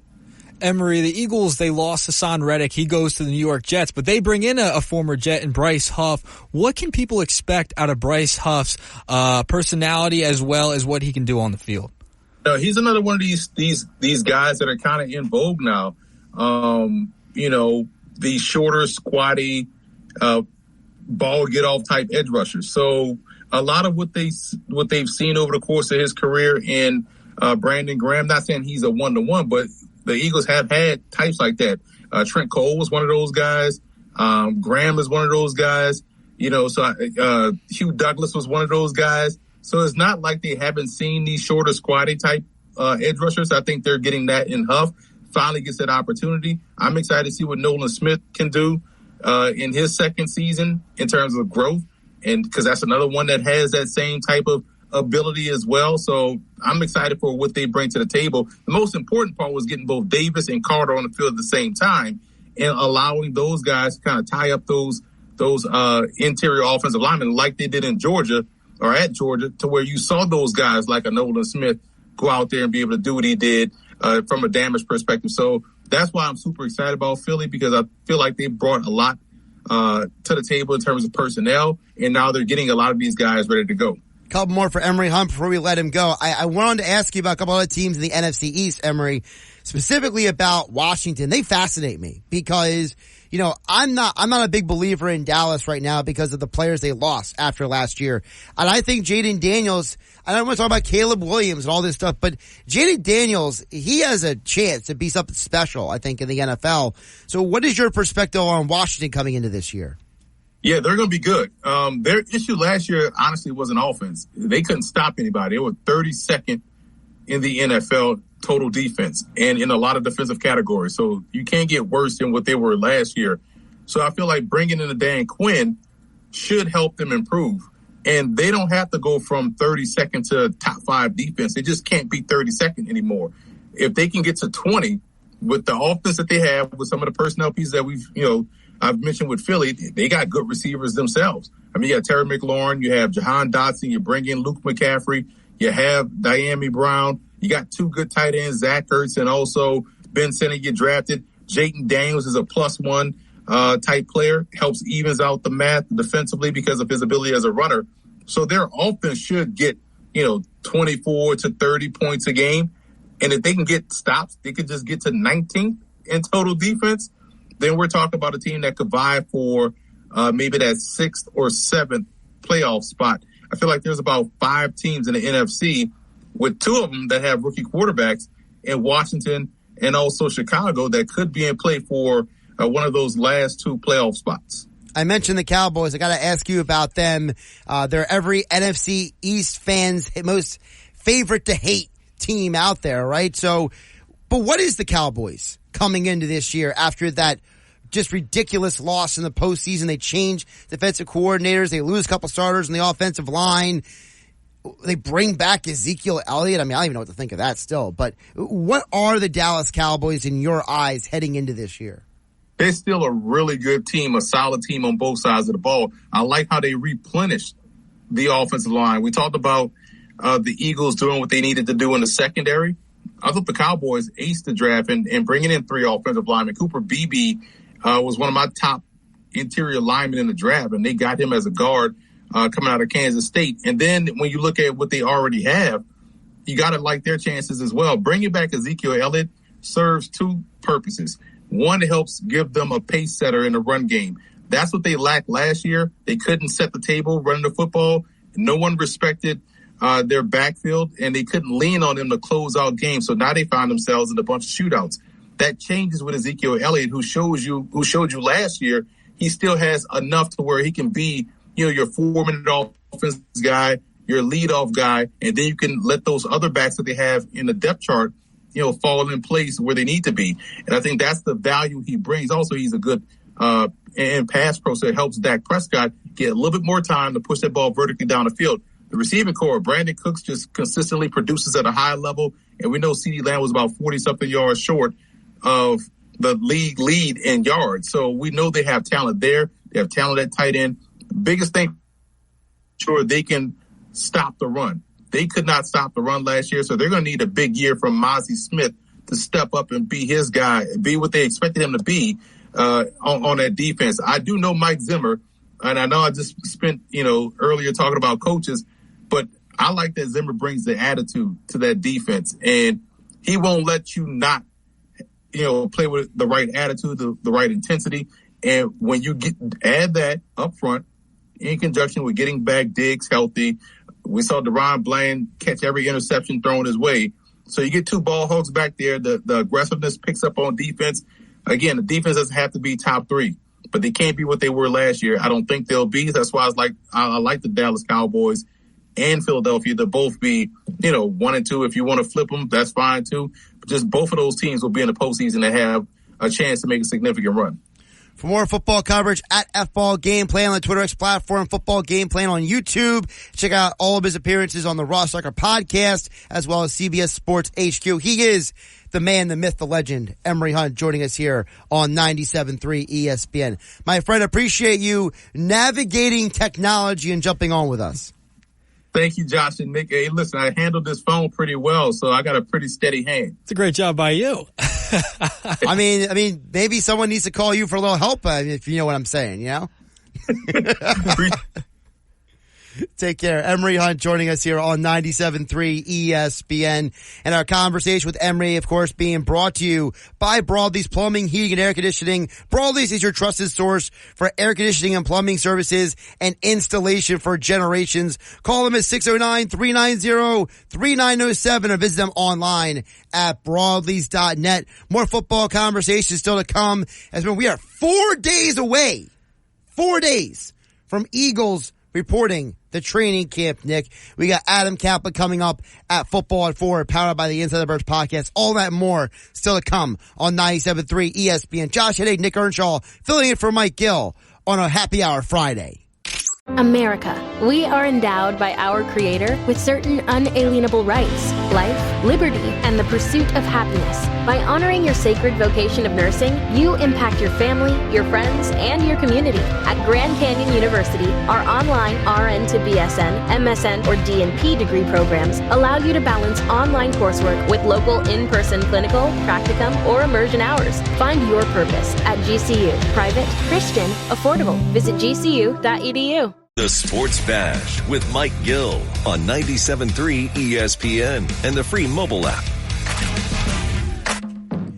Nick Earnshaw joining me, Josh Heddick, here in the Ocean Casino Resort Studios on 97.3 ESPN, filling in for Mike Gill on a Happy Hour Friday. One of the things that stood out to me what Emory said, Nick, is that he talked about how he's really looking forward to the Eagles this year. But he said, I expect this team to be 30 points a game. Yeah, he's got a lot of confidence in Jalen Hurts, and he's been someone you should have listened to before. He's been on Jalen Hurts for a long time, has a lot of confidence in him, and it makes me feel at ease that he has confidence in the Eagles offense heading into this season. And you know what else would made me feel at ease, Josh? Defense. He thinks the defense is going to be much better this season. And because I have a little bit of concern about the defense with how young they are, a little inexperienced, new coordinator Vic Fangio. What are you going to get out of guys like Jordan Davis, Nakobe Dean? He thinks the defense is going to take a step back to where they were in 2022, a much better total defense overall. So that made me feel at ease, Josh. It made you feel at ease. Yes. Well, I did think it was interesting because he said, look, they had to fix the defense, right? Yes. But he also pointed to the Georgia guys. And how many times have we talked about first round pick Jordan Davis, first round pick Jalen Carter, first round pick Nolan Smith? I mean, if those guys can be what we are hoping and expecting them to be, watch out. We got something special here, right? Yeah, I think we have something special brewing. Hopefully, if all those guys can pan out to what they did at Georgia, the Eagles defense might be scary. More football talk on the other side. Adam Kaplan, NFL Insider, Football at 4, powered by the Inside the Birds podcast. And of course, more your texts in the next hour, 609-403-0973. Your DMs into the 973 ESPN mobile app powered by First Bank. See how you're feeling of the Eagles 4 days until they report the training camp. 97.3 ESPN presents The Sports Bash with Mike Gill. It's time for Football at 4 with Adam Kaplan, powered by the Inside the Birds podcast. I give my heart and soul to this franchise, as so many of us do. Now live, this is Football at 4. Josh Hennig and Nick Earnshaw filling in for Mike Gill here on 97.3 ESPN. A Friday edition of Football at 4 means Adam Kaplan is back for more conversation as we are counting down the days. Eagles players report on Tuesday. First practice Wednesday, 10 a.m. It's right there. It's right around the corner is football. And Adam Kaplan joins us here on the Sports Bash. Inside the Birds podcast, InsideTheBirds.com. Like and subscribe to the podcast wherever you get your podcasts. And don't forget about the Inside the Birds YouTube channel and Patreon as well. Adam, how you doing today? Josh, good to be with you. Yes, so every practice with the Eagles this summer at home at NovaCare is going to be at 10 a.m. Now, of course, we've got the Lincoln Financial practice on Thursday, August 1st. That practice is at 6:30, and the fans could go to that, and that's the only one that's open to the fans unless you have business with Eagles. You can't get in to NovaCare to watch them. It's changed over the years, but that's the way it is. But yeah, so it's going to be interesting, Josh. We know the Eagles' practices are generally very light, but I always say, like, when you go to practice, pay attention to the depth charts. They don't really mean much in the offseason, but they sure do once training camp starts. Well, one of the guys that we are all having an interesting eye on for a variety of reasons, that being Jalen Hurts. And Adam, it's not like Hurts had a horrible year last year. He had more passing and rushing touchdowns in the 2022 MVP finalist campaign, but there were still issues in his game last year. So talk about how the Eagles are going to get Jalen back on track. Yeah, so what our subject matter is going to be, Josh, on our Monday show on Inside the Birds with Jeff Mosher and I, is we're going to give you our storylines. Now, it's generally like, okay, what do we see are the issues? What jobs are open, and what do we need to see for this team to make a deep playoff run? So obviously it always starts with the quarterback. With 32 NFL teams, not just the Eagles. It's the number one position in professional sports. And Hurts had a very uneven season, certainly dropped off. There's no question. It's what the tape showed. Didn't process nearly as well as the season before. There were issues with the offensive scheme. We don't have an hour to talk about this situation. Although on Inside the Birds on Monday, we're going to go probably 10 or 15 minutes on it, I'm sure. But I would say just getting him back on track. And we've said since Kellen Moore was hired that the word around the league is this is a really good, friendly scheme for quarterbacks. We know the offseason wasn't great for their offense because Hurts had to learn yet another offensive scheme, several of them going back to high school. So he's got to get used to it, and they're going to have to put him on the fast track here. But that would be the number one issue coming to training camp of a lot on this football team, is getting the quarterback back to where he was 2 years ago. And I was just get him to, Josh, getting him to play consistently solid football. Hey, Adam, it's Nick here. I want to talk about the interior offensive line a little bit, especially right guard. You bring in Mekhi Becton, you bring in Matt Hennessy, you also have Tyler Steen there. What is that battle going to look like heading into training camp? Yeah, this is one of the most interesting things. Before they signed Mekhi Becton, I mean, you could have probably put Tyler Steen as the starter in a light pen. Now it's kind of like in pencil. So, yeah, Max Sharping certainly will not be starting. The only question is and we know Becton fill in at the left guard spot for Landon Dickerson in the final camp, the mandatory camp, because Dickerson was away.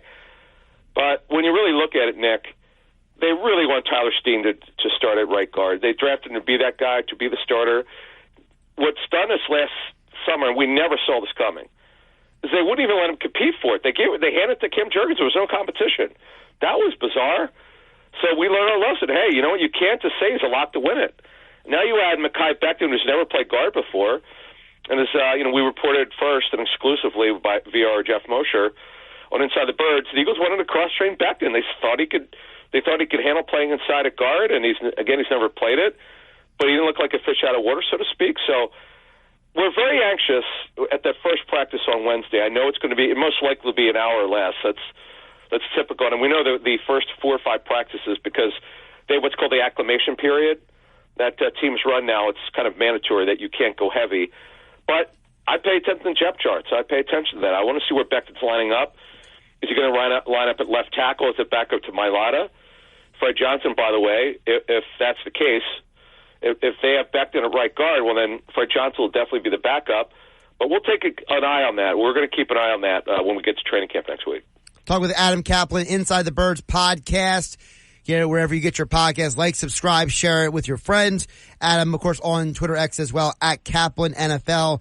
Adam, speaking of competition on the defensive side, inside linebacker specifically, because we know they brought in some interesting guys. Devin White, we know he's a first-round pick. They brought in other guys like Zach Bond. Fangio has talked about him. So what are you keeping an eye on with the inside linebackers? All right, so the competition and talent's better now. How much better it is remains to be seen. Zach Bond is moving from an edge rush standpoint, though he didn't really play much as an edge rusher for the Saints. He's mostly a special teams player. About 25% of the defensive snaps during his 4 years with the Saints.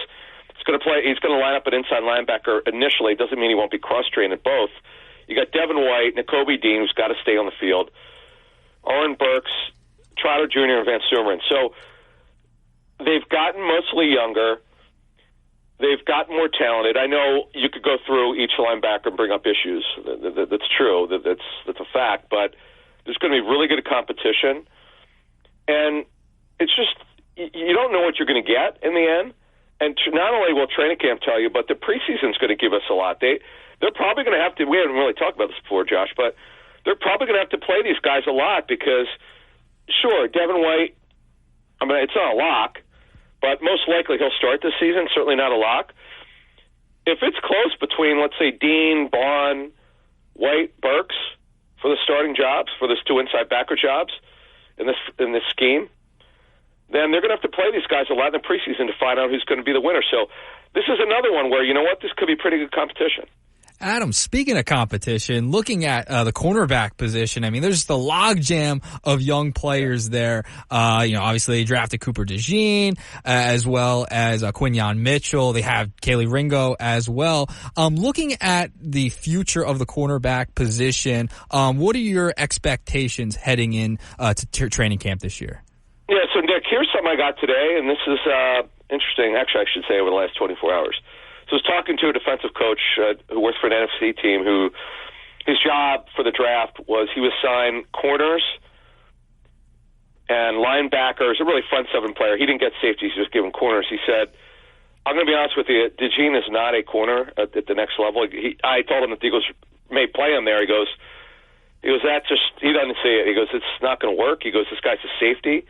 You could play him as a nickel backer, a nickel corner, inside corner, but he goes, overall, this guy's an athlete. You want to play him at safety where he's got good range. So the question will be, you brought up corner. Well, what's the competition look like? Unless he's not ready, we've said this now since the draft, unless Quinyon Mitchell's not ready, he's going to start week 1 opposite Slay. I mean, that's happening. Again, as long as he's ready. And the question is, with Isaiah Rodgers had a good offseason. We don't really know what that means other than he's in really good shape. He looked good. They'll bring him to camp. We'll see what the competition looks like there. Opposite Darius Slay, who's on a 1-year prove-it deal. This could wind up being a steal, by the way. If he could capitalize on this opportunity and he knows he's kind of running out of chances here, this could wind up being an absolute steal. And then you've got Ringo, who also in his second year didn't do much as a rookie, got to play late after a really rough training camp, and he kind of opened some eyes. Also had a good offseason. So we'll see kind of what that looks like. Eli Ricks was ahead of Ringo last year, mostly. He fell behind a little bit, so let's see if he can catch up. They've got a ton of competition for the nickel position. They've got at least 4 guys who can play it. Then you got James Bradbury, who the only question with Bradbury is he's going to play some safety. Will they let him play outside corner? We don't know that yet. We're going to learn that in training camp. Zach McPherson's back as most likely a nickel inside corner. So they're going to. You're right. They're going to have a lot of competition. It's going to be better, as we said, with Inside the Birds. Depth is not about how many guys you have. It's about the quality of the position. Never forget that, folks. When people tell you how deep a team was, we told people last summer they are not deep at outside corner, despite what people thought. We were right. The talent level is better. I'm just fascinated to see what they're going to do here because they've got guys who can play, and we're going to learn how good. We're going to really learn about how the offseason was, whether you could just throw the stuff out that you saw in the offseason based on the competition in training camp, and how these guys do against this excellent top end of the Eagles receiver corps. Speaking of guys we have questions about, we know who the starters are at wide receiver. A.J. Brown, Devonta Smith, arguably the best tandem in the NFL. But the question, Adam, is who is the backup? Because they drafted Aeneas Williams. They brought in John Ross. Joseph Bengata has been hanging around this team. Britton Covey is still here. You got a veteran like Paris Campbell. There's a lot of people, but we know, Adam, not all of them are going to make this team. Yeah, we have to understand, Josh, is that a lot of these guys have not played, really. Johnny Wilson, rookie, you mentioned. Aeneas Smith could only play inside. The Eagles are excited about him. Britton Covey has barely played, and he's only a slot receiver. He's a punt returner, one of the best. Joseph Ngata has never caught a pass in a game. Shaquan Davis has never caught a pass in a game. Austin Watkins, the Eagles know a little bit. He's kind of a young journeyman. They want to see if he could compete for the number 4 job. Paris Campbell right now, unless the Eagles sign a veteran, we expect them before the season starts to add another veteran. They have to, Josh. Don't have to do it now, but eventually they're going to have to because they need experience and they need a doomsday plan. In Kellen Moore's scheme, and we've talked about this really since he was hired, he's going to be very high in what we call 11 personnel, 3 receivers, 1 tight end, and 1 back. That's if everybody's healthy. With the Chargers last season, his plans were foiled because of major injury problems.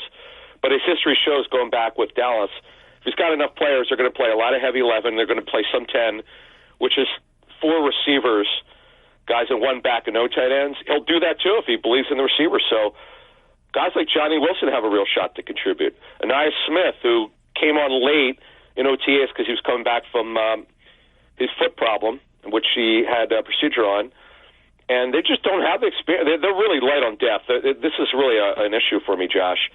They can't afford one injury. If Paris Campbell doesn't show up and perform well, and by the way, he got benched. He got benched for, we were told, we reported this at the time of signing, he got benched because of practice performance.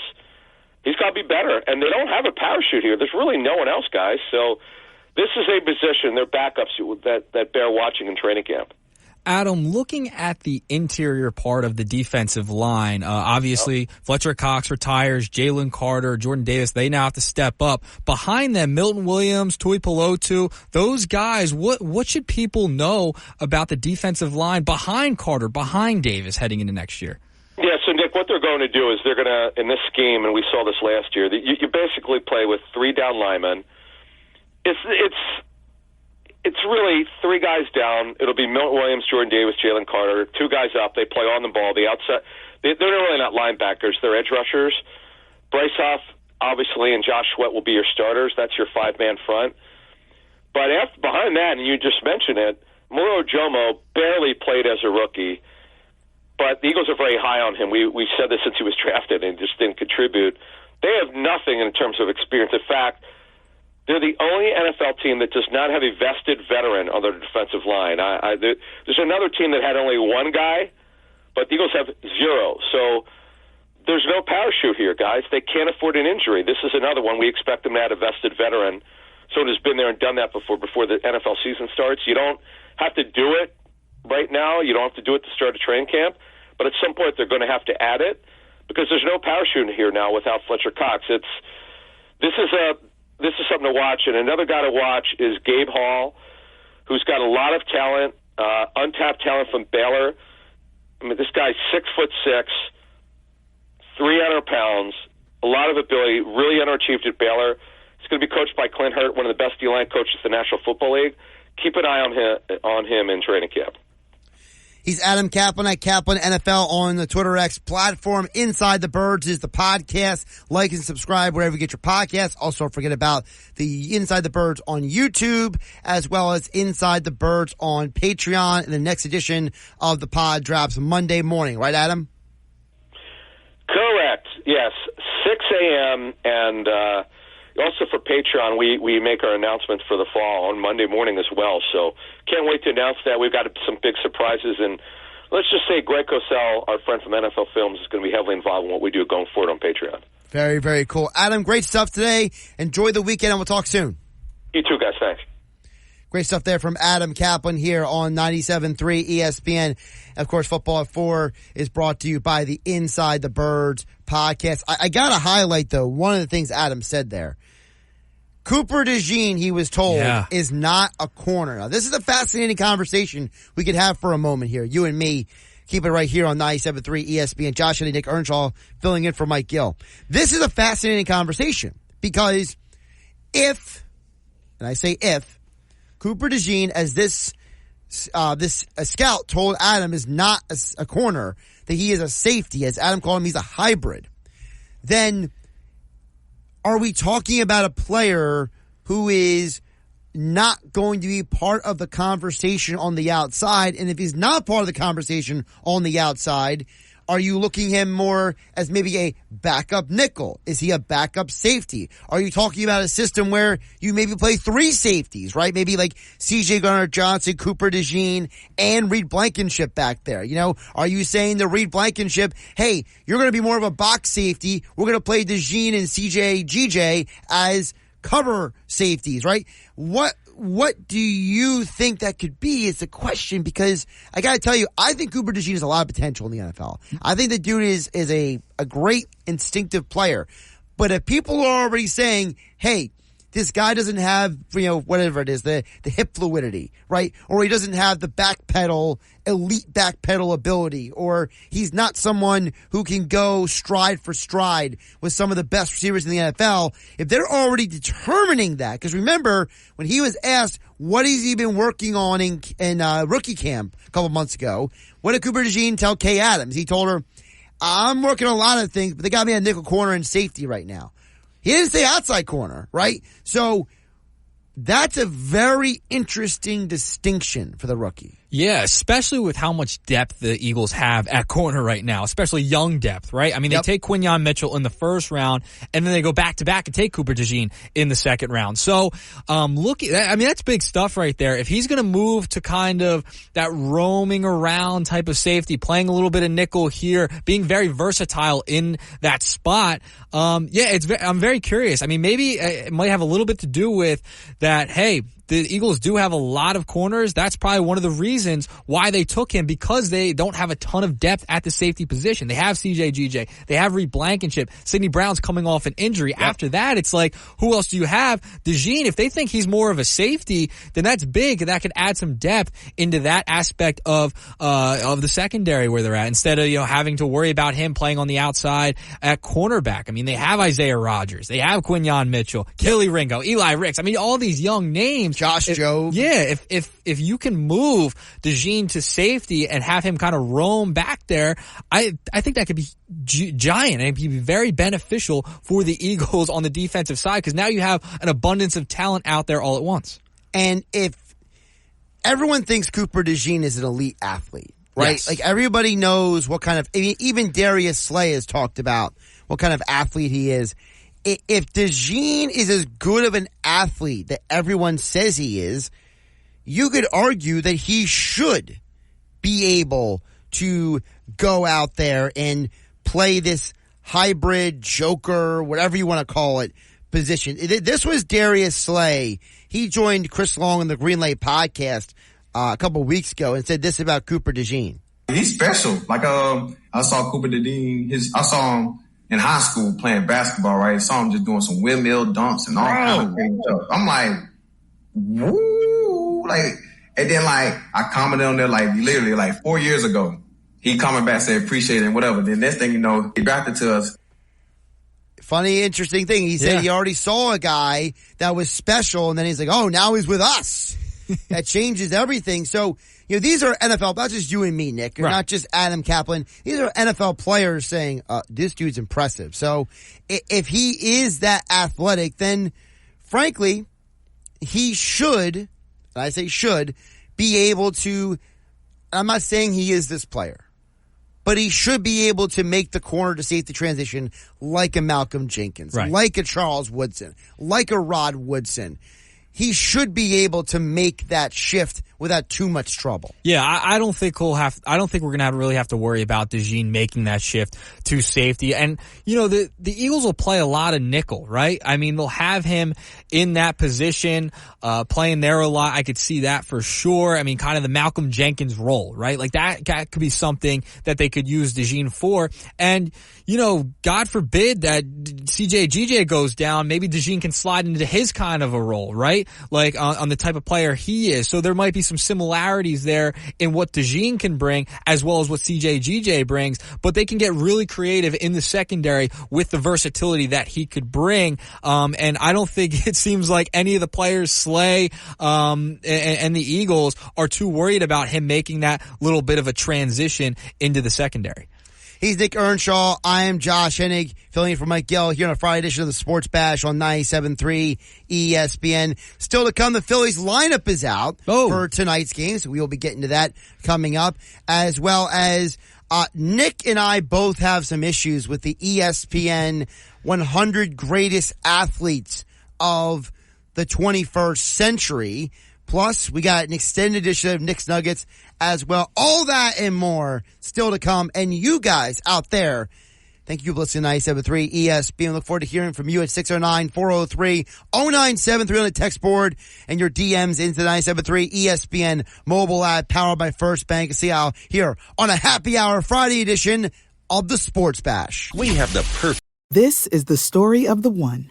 As head of maintenance at a concert hall, he knows the show must always go on. That's why he works behind the scenes, ensuring every light is working, the HVAC is humming, and his facility shines. With Grainger's supplies and solutions for every challenge he faces, plus 24/7 customer support, his venue never misses a beat. Call quickgrainger.com or just stop by. Grainger, for the ones who get it done. We're sitting in traffic. You come with me. The Sports Bash with Mike Gill on 97.3 ESPN and the 97.3 ESPN free mobile app. 428 here on the Sports Bash. Josh Hennig and Nick Earnshaw filling in for Mike Gill on a Happy Hour Friday edition of 97.3 ESPN.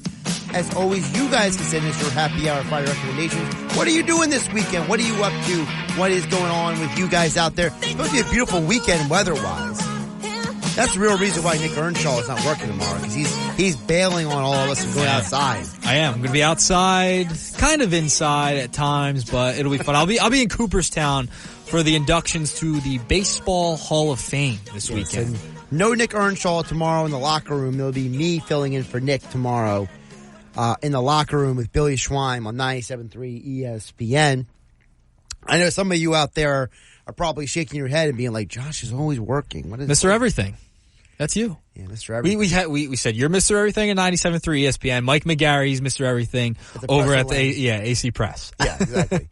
By the way, speaking of everything, is the Phillies lineup. The Phillies are back. And the Phillies lineup is being brought to you by Clark's Moving and Storage.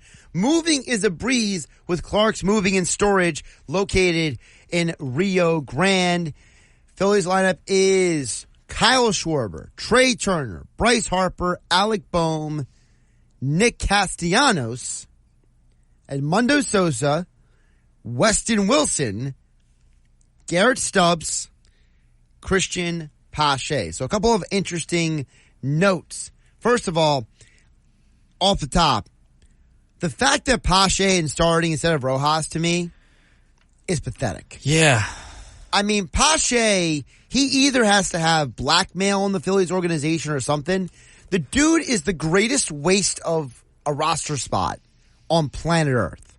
Okay? There's no reason why this guy should be on the team, why he should be getting playing time. He is completely, utterly useless. And you know what's crazy? He was one of the top prospects in the Atlanta Braves organization at one point. That's nice. I mean, and then he gets traded to Oakland. He's in Oakland for a little bit. Wasn't Mike Piazza like the last round of the MLB draft or something like that? Wasn't he? Yeah, he was late. He was late, right? Yeah, like, I don't care how good of a prospect you are in the minor leagues. Baseball's so hard to predict. Baseball's the hard. I don't care what anyone says. Baseball prospects are the hardest to see what their future is going to be and predict out of all sports. No doubt in my mind. Yeah. So you got that. Then you have obviously there's a left-hander on the mound. Mm-hmm. Right? The Martin Perez is the pitcher. Not a good pitcher, but he's the left-handed starter. So the Phillies are sticking with their religion, I'll almost call it, of not playing Stott or Marsh against a left-handed starter. And, you know, you heard Bob Wankel bring this up earlier today, Nick, about how he understands them not playing Stott because Stott is a guy who's not playing well this year, right? But he even said, at some point, you're going to have to let Marsh hit against a left-handed pitcher. And for whatever reason, the Phillies said that a pitcher with an over 5 ERA is still enough to take Brandon Marsh out of the lineup. Yeah, I mean, Brandon Marsh is just brutal against lefties. So I understand the Marsh thing. The Stott thing, I understand he's struggling, right, Josh? Like, he's been bad this year. He hasn't been the same, at the plate. His approach has been a little weird at times. The average isn't where you'd expect it to be. But Stott I want to see out there every day. Give him more at bats. Like, I understand, like, Castellanos is not going to be taken out of the lineup because of the contract thing. He hasn't really had a day off, right? But Stott, which is also stupid. Yeah, which is dumb too. But Stott, he's not like he's bad against lefties. He's relatively the same against righties and lefties overall. He has almost the same batting average for the most part. So I want to see him out there against the lefties. Like you want to give him as many at bats as possible because he has been struggling. Now you're heading into the second half of the season. Why would you sit him the first game back? I just don't get it. You just had all these days off. Why are you sitting Stott as soon as you come back from break? It's just fascinating to me because you want him to become an everyday type of player, not a platoon guy. So give him all the opportunities at the dish against lefties. It's just mind-boggling to me. They still are continuing to do this with Stott.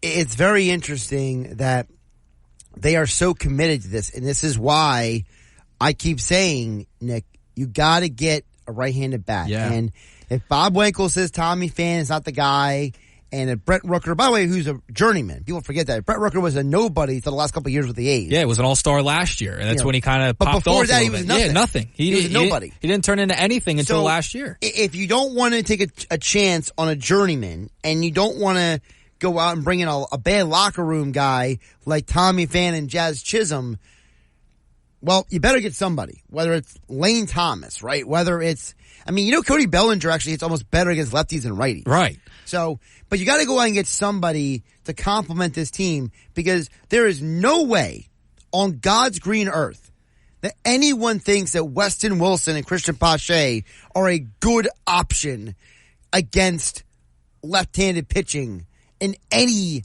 reality. Well, a name that's been thrown out there, Josh, was Cedric Mullins from the Orioles. What does that do for the Phillies? That would make no sense to me. He has struggled mightily this year. About that is, why would the Orioles make that trade? Because they have an abundance of prospects they want to try and bring up, right? Like, I don't know what either team gets out of that. You know what I mean? Like, what would the Orioles gain from that? Like, from the Phillies? Like, what are they going to get? A low-level prospect for Cedric Mullins? I mean, essentially what the Orioles would gain was they get him out of the lineup, they can get a younger guy into the lineup from one of the 1,000 prospects they bring up every 10 minutes. So with Mullins, that would make no sense. The Phillies were able to get him. I mean, I know he would cost a lot, but he has been terrible this year at the plate. He really hasn't given the Orioles much at all. Really quick, you just said it doesn't cost a lot, right? Yeah. Well, if he doesn't cost a lot, there's a lot of guys who don't cost exactly, a lot. And you could get someone who's been better this year at the plate. Look, I have said 100 times that I don't know why no one has really followed up on this. Why is no one talking about Kevin Pillar? I don't know. I mean, maybe it's a good thing. Maybe that's when the Phillies could swoop in. I mean, the dude is get him at a batting low price. 288 this year. He has 26 RBI in 45 games played. He can play all three outfield positions. He's an older player. He is someone who he's been around, right? Yeah. He's someone who, and he's on a bad baseball team, okay? The Angels aren't going anywhere. They're what, 14, 13 games under 500? Mm-hmm. Like, the Angels are sellers. We all know that. And I know Philly fan out there would love to have seen a scenario where Mike Trout got traded to Philadelphia. And maybe that happens in the future. But for right here, right now, give me the guy who's healthy and available. And I know he's not the biggest name on the market, but I'm way more comfortable giving up a low-level prospect for Kevin Pillar than spending a bunch of assets to get a guy like Luis Robert Jr. Yeah, the thing with Pillar, he's been decent this year. 268 batting average, 331 OBP, 794 OPS. In his last 30 games, though, he's batting 213 with 278 OBP. So, yeah, maybe you can get him a little cheaper because he's been struggling, right? Too if you were miserable on the Angels. Yeah, on the Angels, right? I mean, maybe he just needs a little bit of change of scenery. He comes into the Phillies organization, a winning culture right now, a fun locker room to be in, a fun clubhouse to be in. He comes here and can help the team out. But yeah, I mean, they got to go get a bat as well as an arm. Like, I think both. Like, I don't think there should be the conversation. And we've talked about it. We asked Mike, we asked Bob, which way should they lean? Should they go with another bullpen arm or a bat? I mean, I think they should go both. And we have to always remember this too. We're talking about the best team in baseball, the only team with over 60 wins right now, Josh, acting like they got to get all these things to go into the playoffs. But we've seen what happens in the playoffs with the Phillies. Either the bats go cold or something with the bullpen. They're giving up big runs. They run out of gas or something. So if you're able to get another arm, add a bat into that lineup to maybe give you a spark when other guys aren't able to get it rolling at the dish, then you put yourself in a better position. The Phillies have ammo in the farm system to give up, and they can go out and get talented players. And, this is the window right now. Like this year, next year is the window. You're a team that wants to win right now. You spend a lot of money on a lot of these guys, Castellanos, Schwarber, Turner. I mean, you're paying these guys a ton of money. You want to go for it right now. You have an incredible opportunity being the best team in baseball, having the best record, and, getting guys back like JT Realmuto and going to be healthy heading into the second half of the season. So they have to go for it at the deadline. I don't think they should get a Band-Aid like Bob Wankel said earlier in the day today. Like, don't just bandage everything up and get a player that's okay. Go for it if you need to. This is a really good team. Add as much talent as you possibly can heading into the postseason. Yeah, and I'm not saying the guy has to be a specific player necessarily. No. But again, you are going to face a left-hander tonight with Weston Wilson and Christian Pache. Another left-hander on Sunday, Marco Gonzalez. If you're going to keep seeing these left-handers, right? I don't want Christian Pache and Weston Wilson being my only hope, okay? Listen, Manny Moore ain't walking through that door with, anything, okay? At some point, you gotta not let your only hope be guys like Jake Cave at the end of the season last year, right? Christian Pache playing in center field and Weston Wilson having to come and save you from yourself. I mean, it's absolutely ridiculous. And it's not like the schedule gets easier. You got the Twins next week, the Guardians at home, the Yankees at home, and then you're hitting the road against the Mariners at the beginning of next month. In the next couple of weeks, you have to get someone to add to this team. And I agree with you in the bullpen for this one reason. Did you know that Jose Alvarado and Jeff Hoffman have pitched 42% of the Phillies games this year? Wow, it's been that much?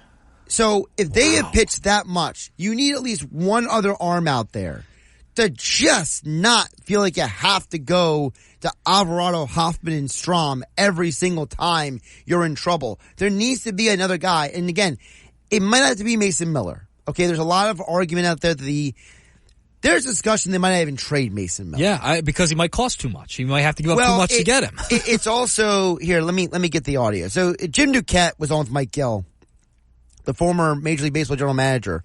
He was on with Mike on Monday's edition of the Sports Bash. And he brought up a very interesting point he said that the A's can't afford to trade Mason Miller. Take a listen. If I'm Oakland, he still has his rookie status. If he ends up being Rookie of the Year this year, they get a draft pick, with the new rules that have been changed. We saw the Orioles get a draft pick this year for Gunnar Henderson being a Rookie of the Year last year. Same thing with Arizona for Corbin Carroll. So Oakland is sitting there looking at potentially another. That's a really valuable pick. I don't think Oakland can afford to trade him.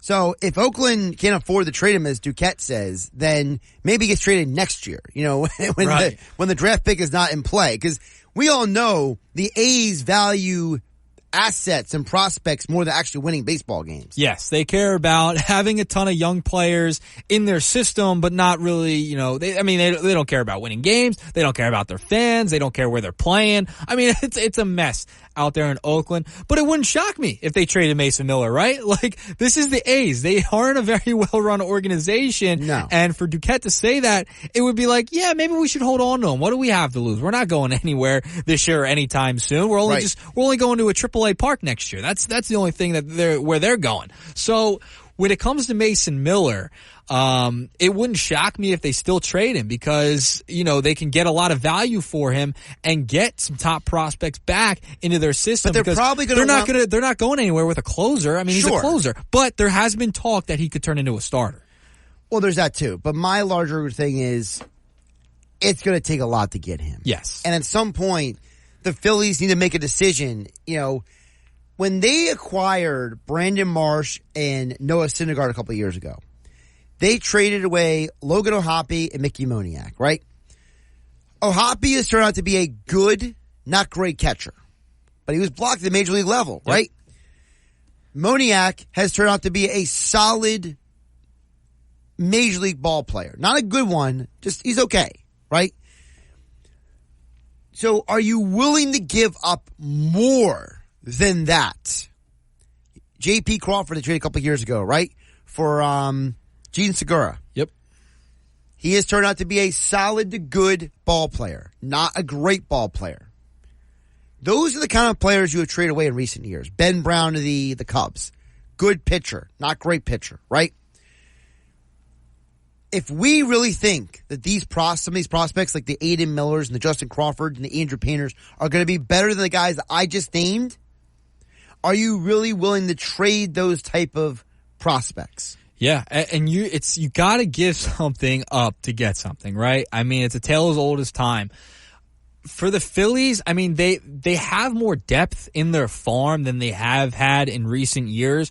Like, you can move a Mick Abel, you can move a Griff McGarry. There's some value there, and teams will value those players, even though Mick Abel has not been that good this year at all. So you can get some value with some of those other prospects.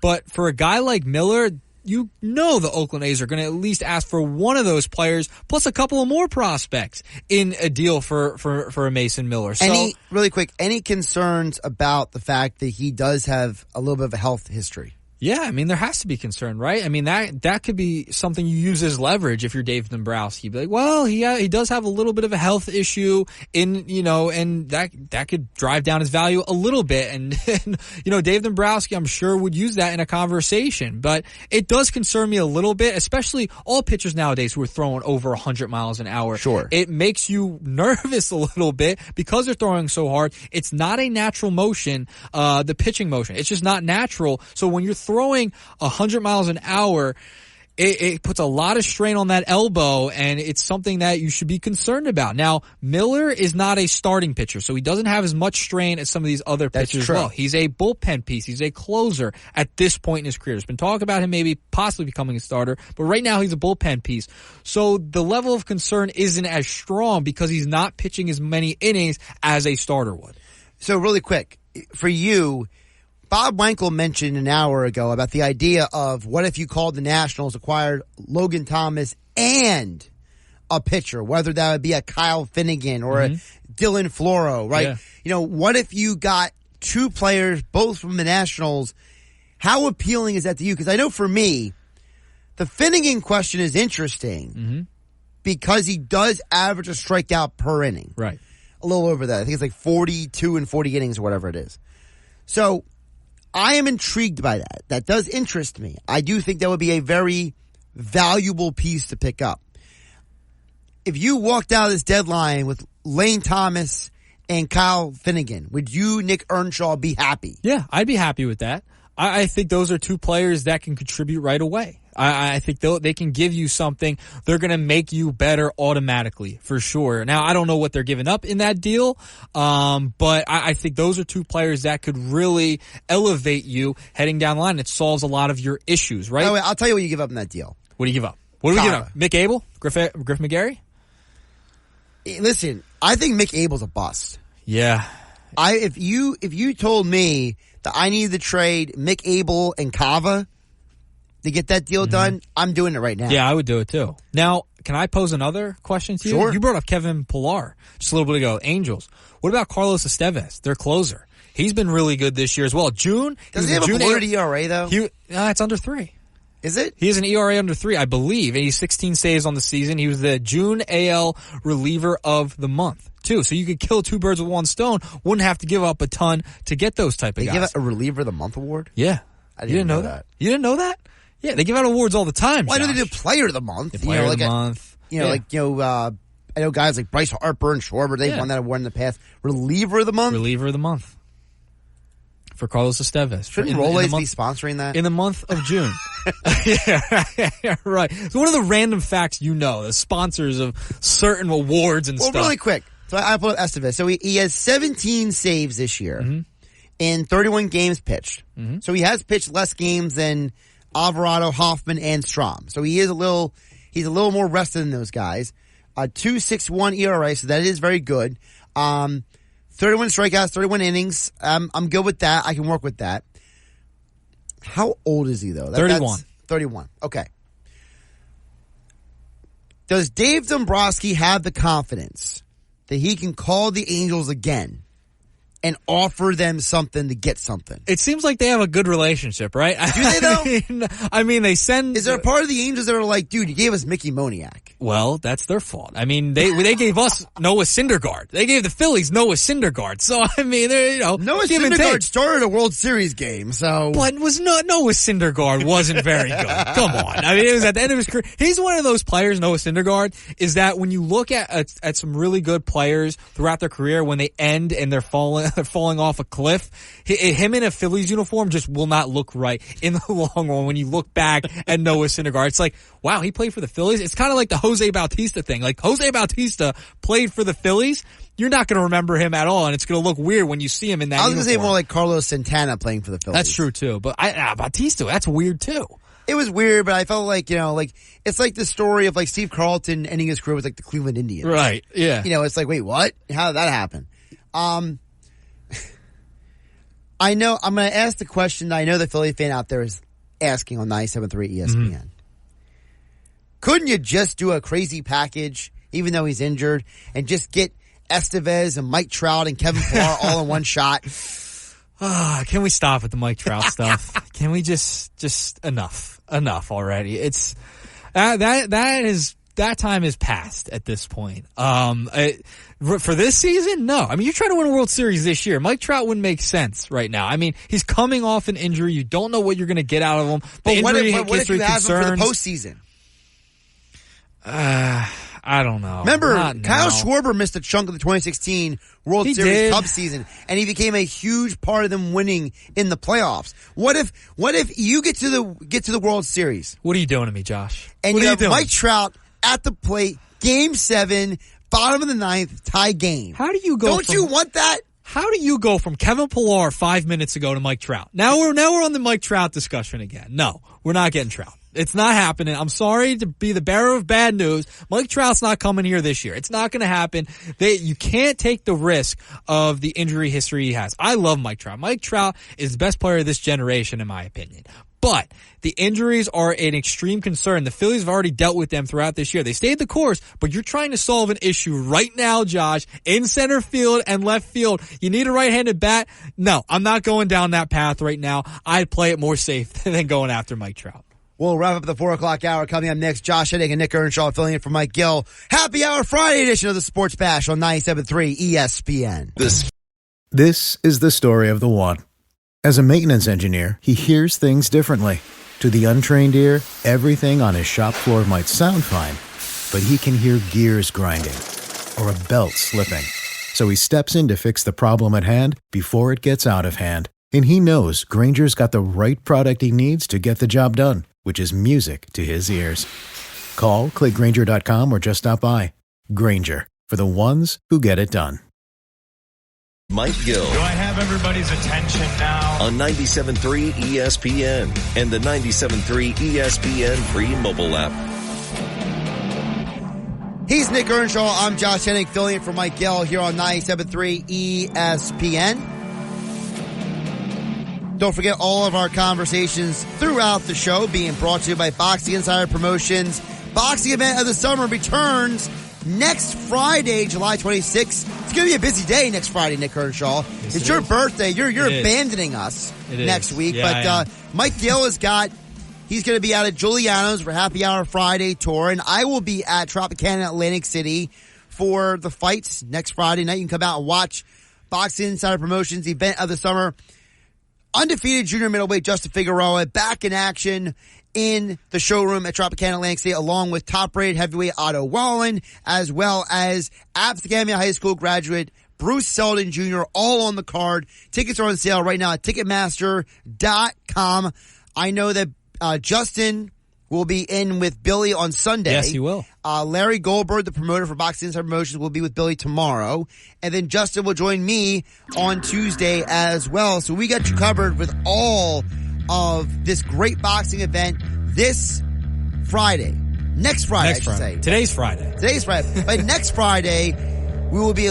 We won't even be in the studio, me and Mike Gill. It'll be nuts. It's going to be a nuts. It's going to be a Michael crazy Keaton kind of day. Yeah, it's going to be a crazy day. But no, it's going to be a great night. You can come out and watch the fights with 97.3 ESPN next Friday night, July 26th. Tickets are on sale right now at Ticketmaster.com for the boxing event of the summer inside Tropicana Showroom in Atlantic City. Still to come, Nick Earnshaw mentioned Mike Trout being the greatest player of his generation earlier. Well, ESPN 100 came out with a list. We've checked it twice, and we think the voters of this list are not nice, that they are very naughty with some of their picks. We'll tell you why. All that and more is still to come on the Sports Bash on 97.3 ESPN. Jersey. This is the Sports Bash with Mike Gill on 97.3 ESPN and the 97.3 ESPN free mobile app. Now live from inside the Ocean Casino Resort Studio, here's Mike Gill. Josh Hennig along with Nick Earnshaw. 5 o'clock hour, the Sports Bash is here. Happy Hour Friday. Phillies return from the All-Star break. We'll get to some information and news on that in just a bit. Also, don't forget that, Eagles are 4 days away from training camp, which is crazy to say. It's already here. We're there. We got through. We survived. Nick Earnshaw has joined me all day. I appreciate him and everything he's done with me today, helping me out here on 97.3 ESPN. He'll be flying solo on game night from 6 to 7 tonight. Who's your guest tonight again? RB Philly Take. So he's a Sixers content creator. Yeah, explain for the old people like me, okay, who he is. Yes, so RB is a Sixers YouTuber. He covers the 76ers. He did a podcast with Paul Reed for a little while, had Nick Nurse on as well. So gonna talk all things Sixers with him for a few minutes tonight on game night. Just a few minutes? Not several minutes? Few, however you want to characterize it, Josh. That's however you take it. Whatever it means to you, we'll be talking with RB tonight, all things Sixers. All right, so they got that coming up on game night because I've been hosting Mike Gill the last few days here on 97.3 ESPN. We do have a little Phillies news we want to get to because, so Rob Thompson was speaking to the media and Matt Gill put out some important information about it. Go ahead, Nick. All right, so Matt Gelb tweeted out that JT Realmuto is very close, Rob Thompson said. Could be activated this weekend. All right, so pause right there. Yes. So I want to react to that. Yes. So I think that's the reason why Stubbs is catching tonight. Yeah, I would say so. I think they're already preparing for Marchand to be sent down to the minors. I think, in my opinion, I look at Marchand as a guy who is more of an everyday player than a part-time player. Right. So my working assumption with him is that he is a player who they look at as, if we need him to play every day, we'll bring him back. But we don't want him to lose at bats. And that, let's be realistic, people might not like to hear this. Stubbs is an important part of that locker room. You know, he is a culture guy. He is a guy the pitchers love pitching to. He's a vibes guy, Josh. As well. But he also, the pitchers like throwing to him. Yeah. Okay? And it's like, if you have a backup catcher who the pitchers like, you don't let that guy walk out the door. No. For any reason at all. So, and I don't think it's a coincidence that he's catching Nola tonight. And I think that the JT Realmuto news is probably part of that conversation where I would anticipate, my opinion, JT Realmuto is playing Sunday. Okay, so your prediction Sunday. Because I think Sanchez pitching tomorrow, Marchand will catch tomorrow. Mm-hmm. And then you have JT on Sunday because you have a left-handed pitcher on Sunday. Right. That makes sense. I could see, I think I'm with you on the Sunday thing. Now, going back to Marchand, right? Now, I'm looking at this like this, right? I think he's a better player than Garrett Stubbs is. But no doubt. But heading into next year, would you be surprised if Garrett Stubbs is on the outskirts and then Marchand now moves up to be the backup catcher? Like you figure it out in the offseason? Because that's been a conversation, Josh, with Marchand, right? Like, oh, why don't you just keep him? He's been better at the dish. He's really good defensively. He's overall a better player than Stubbs. You don't do it this year. You want to figure that out more in the offseason if you're going to make that decision. Because Stubbs is and like you mentioned, he's an important part to the locker room. He's a vibes guy. Like, people enjoy him. Pitchers love pitching to him. So you keep him around for this year. Now, you go back to the point of Marchand getting at-bats in AAA, right? They want him to get at-bats. Correct. That has a factor in them heading into next year. Would they want him to be the backup, or could he be a trade chip? Possibly for this year, because if he's played so well, maybe you can move him and get some value for him this year and then just end up keeping Stubbs anyway. So that's an interesting question. Yeah. Do you go in the next year and reevaluate the backup catcher? That's certainly possible. Mm-hmm. And I think the problem with Stubbs is that because he's not a good enough player overall, that he has a limited limited shelf life. Yeah. Not just stealing a shelf life. Like he only can do this for so long, right? So I would say that I think it depends on what happens in the playoffs. Mm-hmm. I think if this team, if they get to a World Series and win it or almost win it, that probably helps Stubbs, his his staying power on the roster.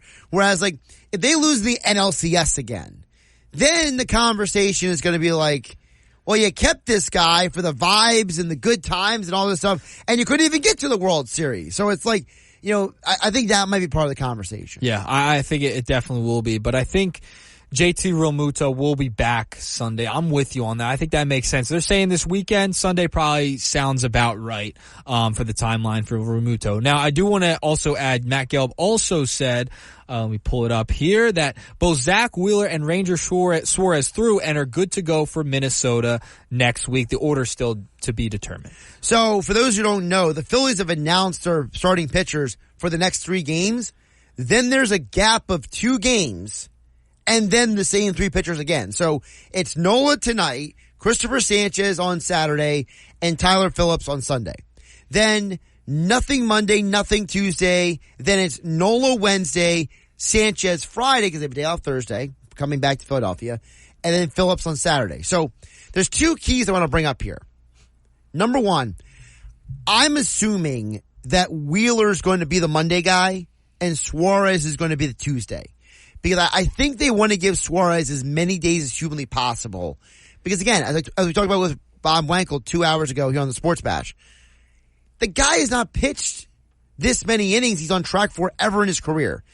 You don't want to overload him. You want to keep him at least on pace for the postseason. So I think that my working assumption is Wheeler will be the first crack, And then the second guy would be Suarez. Your thoughts? I disagree with you in a sense that I think they want to give both guys as many days as they possibly can, because Wheeler's had the back issues before.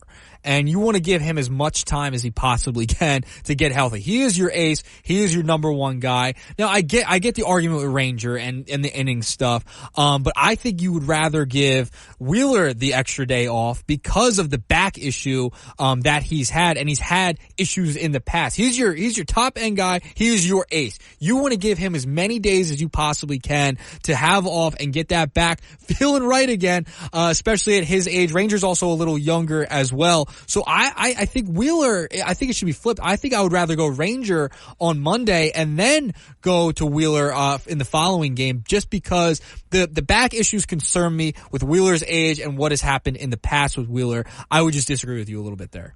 Are you also looking at it as if Wheeler pitches on Tuesday, he is scheduled then to pitch next Monday against the Yankees? Yeah, that would make sense, right? Well, they're also playing the Guardians, too. I mean, the Guardians have been really good this season, too. The Yankees have already announced who their starter is for July 29th. Who's the 29th? Heel. Ooh. So you could have Wheeler versus Heel. And that would be exciting. That would be exciting for baseball, but it would make a lot of sense to have Wheeler going up against him, too. I wasn't sure if that was part of your rationale. Obviously it wasn't, because you didn't know that. I didn't know Hill was pitching that Monday. I knew it was against the Yankees, but, you know.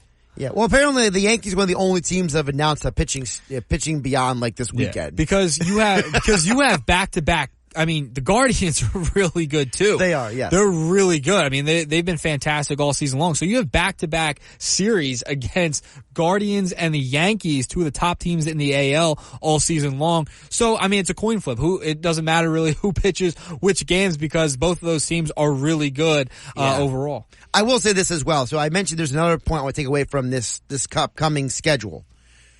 Tyler Phillips is set to pitch this Sunday against the Pirates and next Saturday at home against the Guardians.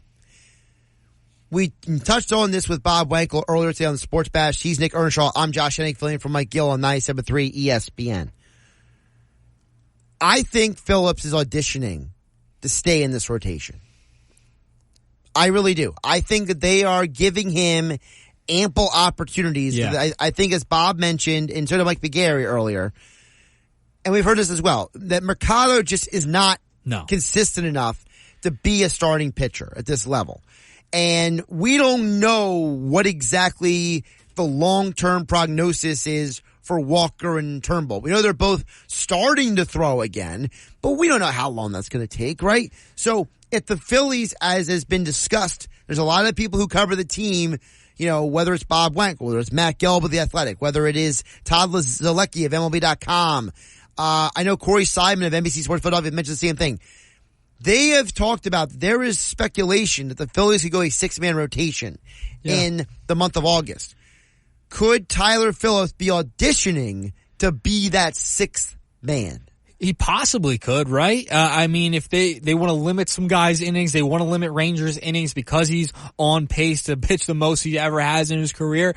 I'm not opposed to the 6-man rotation, but we talked about it earlier in the year. Remember when it was the Turnbull versus Walker thing, when Walker was coming off the injury and Turnbull was pitching so well? We talked about, could they go to a 6-man rotation and eat some innings? But we have to remember that Wheeler and Nola like to stay on a schedule. We know how pitchers are creatures of habit. Do they want to stay on that normal schedule instead of adding another guy into that rotation? I mean, it's a possibility. I'm all for the 6-man rotation. I think it's a great way to save a pitcher's arm, especially in today's day and age with all the injuries you do have with pitchers' arms. So I think he definitely is auditioning for that 5th spot, and if he continues to pitch well, you don't yank him, because Turnbull, he's not going to be back for a while. Walker, he's been just hit or miss throughout the entire year, hasn't been that great. And when we talked with Bob earlier, I don't know if you can get anything for Walker at the deadline anyway, because, I mean, that would be a contract you want to try and move off of, but he really doesn't have value, so you're going to have to use him somewhere on this team, so I don't think you're really going to be able to get rid of him. So, yes, Tyler Phillips is auditioning for a spot in the starting rotation to eat some innings. I will point out that the Phillies do have 3 days off in the month of August. They have August 1st, August 12th, and August 19th. So, and a lot of road games, too.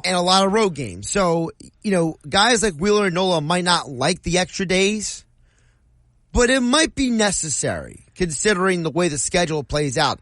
Because remember, they got that at Seattle, at the Dodgers, at the Diamondbacks. The gauntlet on the West Coast. You know, that is not going to be an easy road to get through. And look, maybe you just explain to Wheeler and Nola, look, Wheeler dead in the eye. You're dealing with back problems, bro. Look Nola in the eye. You're not as young as you used to be. Okay? Just let us get you to the postseason. Don't overthink this.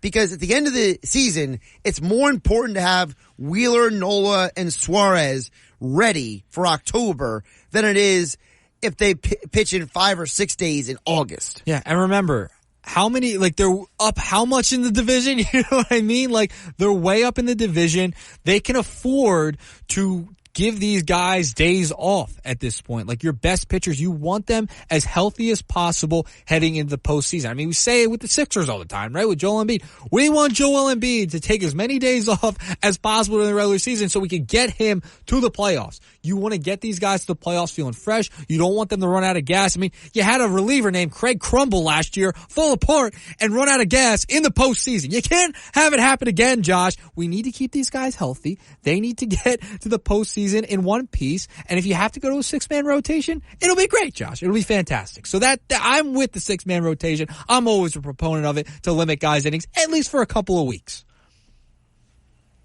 You just pulled a Josh Hennig there. You realize that, right? You had to bring up somebody who is not on the team anymore and throw him under the bus. I'm just saying. I mean, it's a factual statement. That's a Josh Hennig move, man. He crumbled. Kimbrel crumbled. Kimbrel crumbled. I'm the guy who usually throws a guy under the bus who's not on the team anymore. That's usually my move. Well, it's fun. He did fall apart. But, I mean, you know, he did run out of gas. I mean, that was the problem with Kimbrel last year. He was great. He was an all-star for the Phillies last year, but he fell apart in the end. He was a reliever. I mean, I'm not saying Wheeler and Nola will fall apart, but these guys are horses. They're going to pitch a lot of innings. You want them as healthy as possible for the playoffs. Speaking of healthy as possible, I've been teasing that we were going to get to this, okay? So let's make a little pivot here. Folks can chime in at 609-403-0973. I did want to hit on Glenn from Absecon chimed in on the text board. He says, Mike Trout has only been in the postseason once and the Angels were swept. So Mike Trout has no history really winning in the postseason or postseason success. Great regular season player, but we haven't seen the success in the postseason. Glenn from Absecon. The problem is that that's a team accomplishment issue. That's not an individual. See, I don't care that Trout hasn't been in the postseason all that much because his team stinks. Yeah. Okay?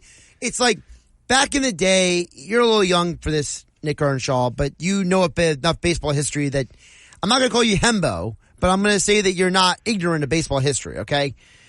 Andre Dawson was on some trash Cub teams. Garbage teams over the years. The guy went to the Hall of Fame. Why? Because he had an amazing career and he almost never got to the postseason.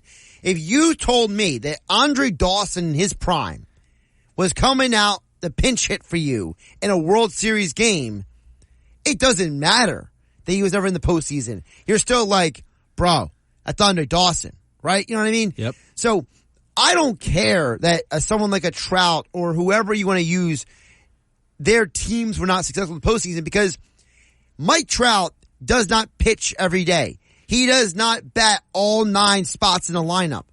Teams win championships, not individuals. So I don't care what his team success was in the postseason. What I care about is I know baseball, and I've seen it a gazillion times. Great hitter shows up at a big moment. You get a pitcher off his game, even an inch, that hitter could take a mile. Especially in the playoffs. And when it comes to Mike Trout, remember, the Los Angeles Angels had Shohei Ohtani and Mike Trout, 2 of the best players in the game in this generation. Like, they had 2 of the best, and they did not do a single thing. Couldn't get to the playoffs. They were still one of the worst teams in baseball. They could not get over the hump. And when you have 2 players like that, it's great. It's fantastic to have superstars of that magnitude. But the problem is, you need to fill out the rest of your roster. They neglected their pitching staff. They didn't have great pitching at the time when they had Ohtani and Trout. Like, when you have the fact you had 2 of the best players that are probably going to be Hall of Famers and you couldn't do lick with either one of them, that just shows you they didn't build a good team around them. And in baseball, it takes 9 guys and a pitching staff. It takes 26 guys in a clubhouse in 162 games to get to the postseason. The Angels didn't have enough. So I'm not blaming that on Mike Trout. He's been loyal to the Angels. It's similar to the Dame Lillard thing in the NBA when he was with Portland. He really didn't have anyone else with him in Portland. He was by himself. They didn't really get to the postseason too often, and towards the end of his time there, I mean, that's when it was like, all right, he had to move on. So I'm not blaming Trout for not getting the postseason. If he had an opportunity, I'm sure he'd do just fine, especially with how good of a player he is. And by the way, the Angels in recent years are not the only team to have a couple of all-time greats and be complete losers at life as an organization. Okay? You know who's famous for that? The Chicago Cubs. Okay? Yes. I mentioned Andre Dawson won the MVP once and was an MVP finalist another time in Chicago.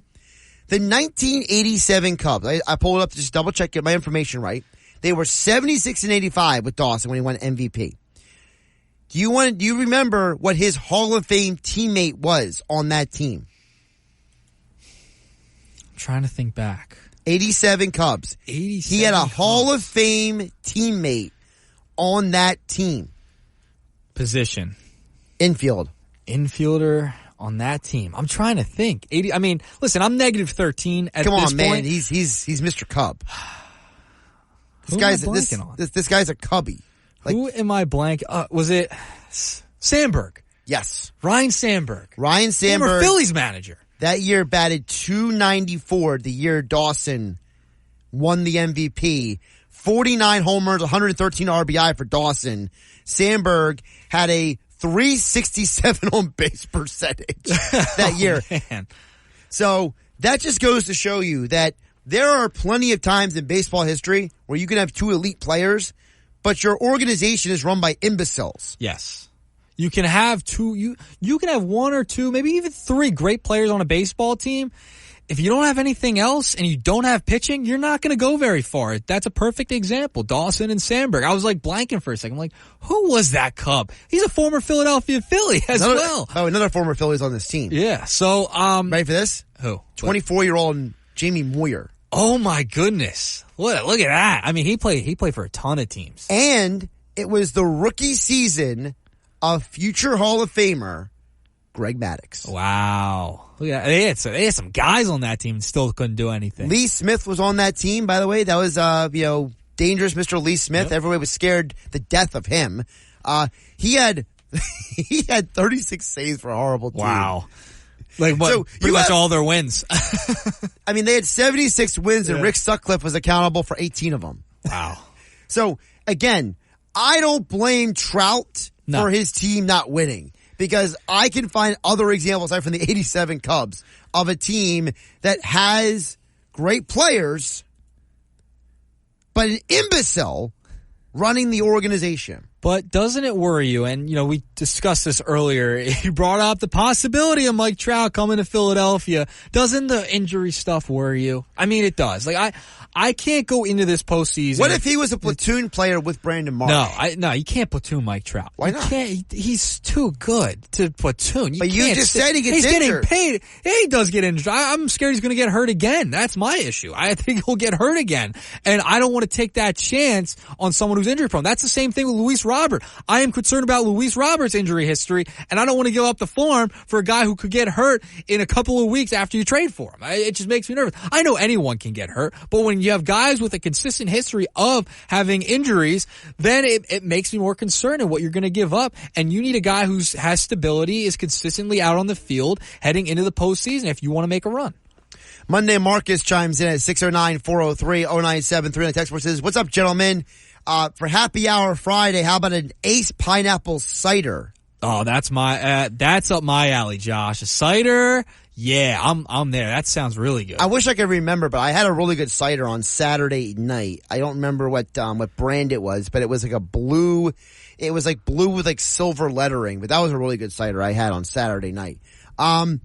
He asked about the Phillies though. He says, "Do you think how they play the next 2 weeks will determine how aggressive they are. He says, for example, if they go 10-4 versus 6-8 over the next 2 weeks, do you think that will make them more or less aggressive at the deadline, or do you think Dombrowski is going to do what he's going to do no matter what? That's from Monday Marcus. I think they're going to do what they got to do no matter what. I think they're the best team in baseball right now. I don't think the next week or so is going to really determine on how they're going to approach the trade deadline. I think they're going into this. They have clear needs. There's an obvious need in the outfield to add another bat.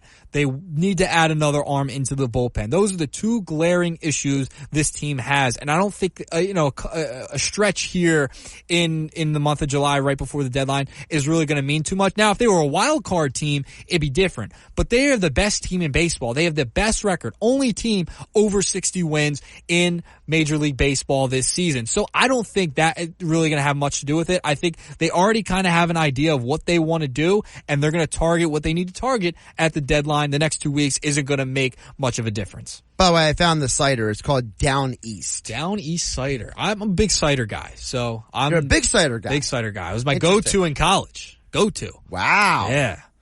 Now, did you have a specific brand, or you just whatever? Well, I started out with the Angry Orchards, and then the Red's Apple. I mean, that's what I started out with. Now, did you prefer Angry or Reds? I was more of an Angry guy. See, I was too. Yeah. I felt that at times the Reds was a little heavy. Yeah, I see what you're saying. It wasn't as light and as crisp. Yeah. But the problem with Angry Orchard is you do get a little tired of it after a while. Yeah, and that's kind of where I'm at. I'm at now, right? You can only drink so many. Yeah. So I think I burned it all out when I turned 21. So yeah, I think that's why, for me at least, I enjoyed. So apparently this one, I'm trying to figure out is it. So there's two of them it looks like that are similar. Okay, I found it. So I was wrong. So it's actually a New Jersey brand. It's called Burnt Mills Jersey Blue Hard Cider. I found the blue with the lettering properly. I think this is the best one that we've had texted in today. Burnt Mills Jersey Blue Hard Cider. That's my recommendation for Nick Earnshaw over there. All right. I'm writing it down as we speak. There you go. Thank you, Monday Marcus, for contributing to Happy Hour Friday. Josh Hennig, Nick Earnshaw here on 97.3 ESPN. We'll get more of your texts coming up. As promised, though, we've been putting it off for too long. ESPN, 100 greatest athletes of the 21st century.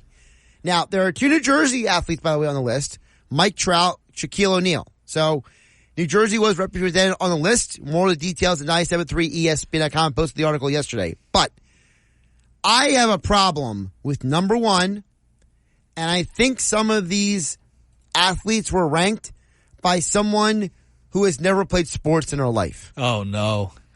Nick Earnshaw will probably disagree with me. Coming up next, Josh Hennig, Nick Earnshaw, filling in for Mike Gill on the Sports Bash on 97.3 ESPN. You're listening with Mike Gill. When I'm driving, I got a guy on the radio who talks to me. I can't see him, but he talks to me. On 97.3 ESPN.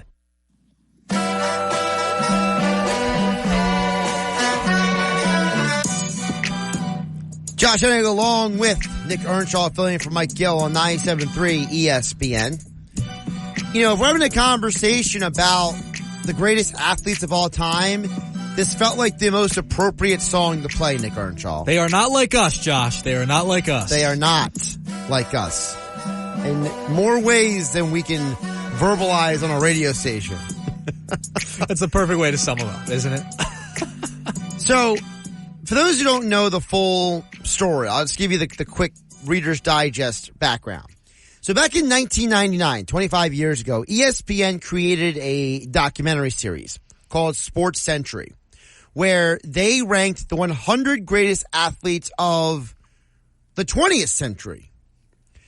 And it was a huge, hit. It won, Emmy Awards and Golden Globes and all this kind of stuff. The documentary, is still, on repeat. You can find it online. There's, full, playlists of, how, and, it was, groundbreaking that they didn't just, rank a bunch of athletes. They turned it into, an episodic show. Every week you were tuning in to see who was 45, who was 30, who was 10, right? Before, smartphones and the internet and everything, So, Nick Earnshaw barely remembers the world before the internet. But you're right about that. This was a big deal back then, okay? Because you didn't know who was number 5 and number 6. Like, there were no leaks back then. So now ESPN, 25 years later, decided to do a top 100 of the 21st century. Now, obviously, Nick, the biggest difference between 25 years ago and now, aside from the fact that we have the internet now, is that we haven't finished 21st century yet. So some of the guys on this list, they're probably going to have a chance to move up this list, right? Yeah, it's the first quarter century. Right. So it's an interesting list, okay? Now, I mentioned earlier, Mike Trout, for example, from New Jersey, is 30th overall. Just to give folks an idea of how stacked this list is. Albert Pujols, his former teammate, is only 24, which kind of feels a little low. But then you realize they didn't just limit themselves to North American sports, okay? You know, for example, Cristiano Ronaldo is 13. They got Rafa Nadal at 12, Novak Djokovic at 11. So they have a large variety of athletes on this list. So I do give them credit, Nick, for stretching themselves and not just confining themselves to like the main 4 sports or just doing North America, right? So we do have to give them credit for that. But to quote Seinfeld, I have some problems with you people. I got a lot of problems with you people, Josh. First of all, Michael Phelps is number 1 on the list. He should not be. No. The fact that somebody put Phelps at the top of this list just shows me that either someone really wanted to put him at the top of the list or these people never played sports in their life. Because swimming is a specialty.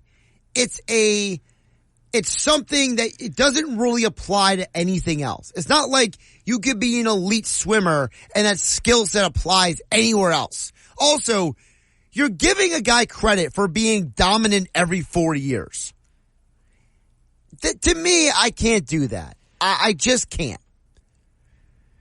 So before I go on, how do you feel about my take on that? I agree with you 1,000%, Josh. All right. Michael Phelps should not be number 1. Now, top 5, top 10, yes. For sure. I think he should be top 5 I can live with. I can live with that, right? I think that's more a fair description of where Michael Phelps should be. He should not be, he's not the best athlete of the 21st century. There's no way you can have him at number 1. You can't. I understand the gold medals, one of the most decorated Olympians ever. Top 5, sure. Sure. But number 1? 1? No. Swimming? No. I don't know.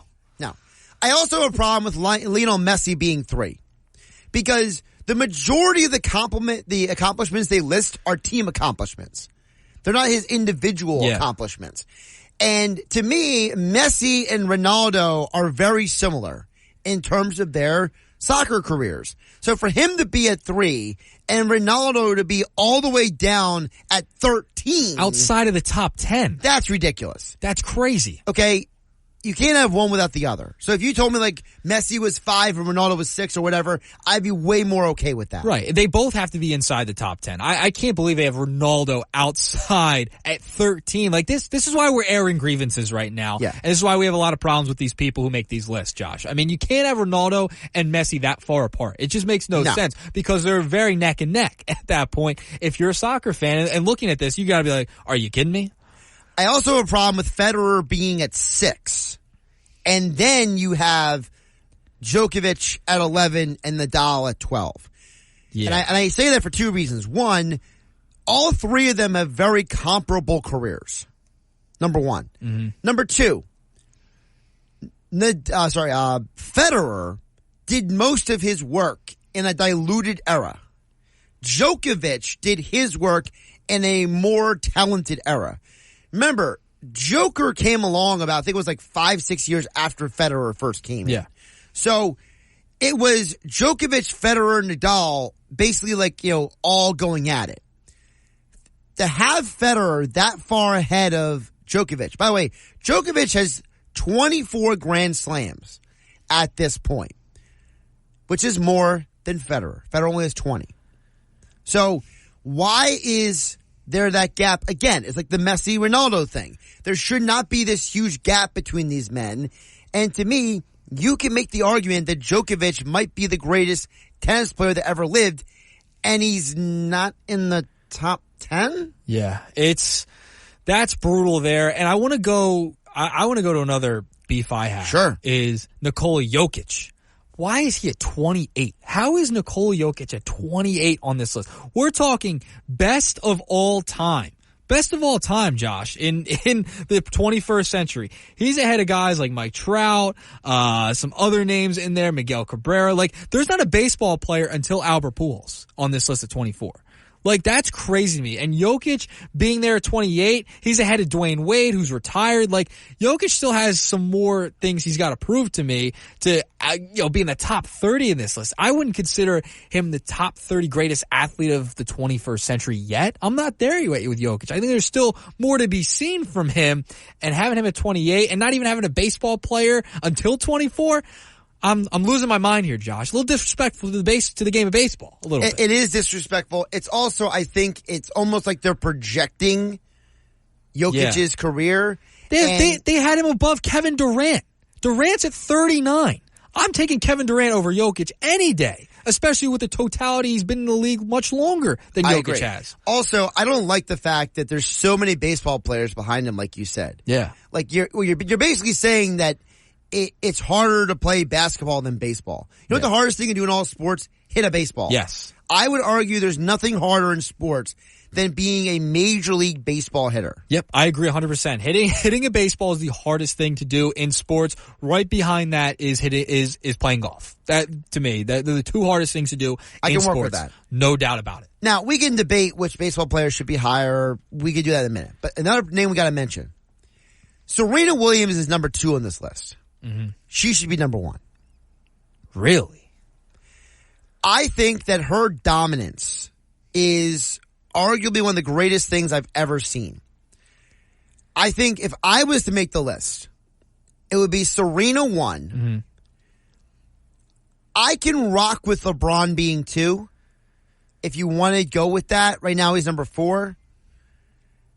The problem I have with some of the names on this list, though, is that I have trouble working around the Olympians. Right. Because Phelps, Biles, Ledecky, they're the 3 best Olympians on this list. And they all should be in this conversation. Yes. But I can't put any of them ahead of people who are playing year-round every year. Well, I'll also make the argument LeBron's an Olympian. Like, he's been the true, Olympics. yes, you know what I mean? point. Like, he's an Olympian too. So you can make the argument. LeBron got medals, bro. And I'm no LeBron fan, to say the least. But I'd put him 1. I would 100% put him 1. Ahead of Serena. I would put him ahead of Serena. Serena definitely 2 or 3, for sure. See, here's the problem I have with that. LeBron's a team sport player. That's fair. So part of his success is leaning on the players he plays with. But what LeBron's been able to do in his career, the titles, the gold medals, all of that stuff. Serena's got medals too. I hear you. Yeah, I mean, she's an Olympian too, so we can make that argument as well. Like, she's an Olympian too. I would say for the expectations as well that were put on LeBron, you got to put him 1. You got to put him 1. See, I put him 2 because I think Serena changed tennis. She's like the Tiger Woods to tennis. And she came in in an era where there were supposed to be all these other great prodigy women, your Anna Kournikovas and your Justine Henins and all these women who were supposed to come along, and Martina Navratilova, and it was like, whatchamacallit? I'm sorry, not Martina, Maria Sharapova is what I'm thinking of. All these women were supposed to come in and be like the next, the beater, right? Right. And she just took down every single one of them. I mean, she did what even Tom Brady couldn't do. She literally denied an entire generation of people for never winning. Like, even Tom Brady couldn't get the Super Bowl every single year. You know what I mean? She got to the final of almost every major for like a 15-year period, and she even told her own sister to go bleep herself. Like, that's the level that Serena got to. She denied her own sister of being even better. Yeah, listen, she deserves to be in the top 3. I just can't put her But you're above putting LeBron 1. I think LeBron should be 1 Would on you this put her list. 2 then? I think 2's fair. Yeah, I think 2 definitely is fair, especially because you have to recognize that she's solo. It's, you're by yourself in that sport, right? So, and LeBron's a team sport. But I think, what LeBron's been able to do, I mean, if this list counted in the 90s, in the 80s, Michael Jordan would be number 1, in my opinion. He would be number 1, then you have LeBron. But if you're just counting 2000 and on until 2024, I think you have to have LeBron in there. He's played for 20 years, and he's still playing at a high level at his age right now. The guy's longevity is ridiculous. I think there's something to say about that too. He has all the accolades as well, the All-Stars, the Olympics, all around. Yeah, I think in the 21st century, I think the easy choice here is to put LeBron 1. And that's hard for me to say, but he's got to be at the top of the list. Now, Tiger Woods is 8. Should he be higher? He is behind Simone Biles, Roger Federer, Tom Brady, LeBron James, Lionel Messi, Serena Williams, and Michael Phelps on this list. I think you can move him up a couple of spots, but I think, coming into the late 2010s, obviously the injuries with all that happened with him, I think he's probably right around where he probably should be, especially because you're not considering the 90s as much either. Because this is 2000 and on. It's nothing before that. So you have to recognize in the 2010s, Tiger wasn't the same golfer as he was in the early 2000s and the late 90s. Okay, fair. Usain Bolt is number 9. I have a problem with this. It's a little high. I think it's way too high. It's a little high. The guy was a specialist. He ran straight. He literally didn't do anything else except for run 100 and 200 meter. It's not like he was like Carl Lewis and doing all these other different events in the Olympics. It's not like he played other sports or was like, he literally just ran every 4 years, basically 1.5 races. As someone who was a JUCO hurdler, the 100 meter is the easiest race. If you have speed, you should be fine. You should be fine. There isn't a ton of skill there. It's based on talent. He should be lower. He should be lower. And I think he should be up behind Katie Ledecky, who's number 15 on this list. Yes, I agree 100% with that. Katie Ledecky is literally just competing against herself at this point. She has 21 world records, and she just keeps breaking her own records. That's how ridiculous she is at this point in time. And to me, Usain Bolt isn't breaking his own records. He literally is just the fastest man. That's all he was. Katie Ledecky is just I'm going to just outdo myself because I'm that good. Can I go back to Jokic for a second? Sure. Him being at 28. They have Giannis Antetokounmpo. I missed this, that he's at 42. Too low. They have Antetokounmpo, the Greek freak, behind Jokic by a mile. I don't get that one at all. I know Jokic is a great player. I'm not saying he's not a great player, but 28 is way too high for me at this point. I think Giannis is a better athlete. I think, he's had a great run.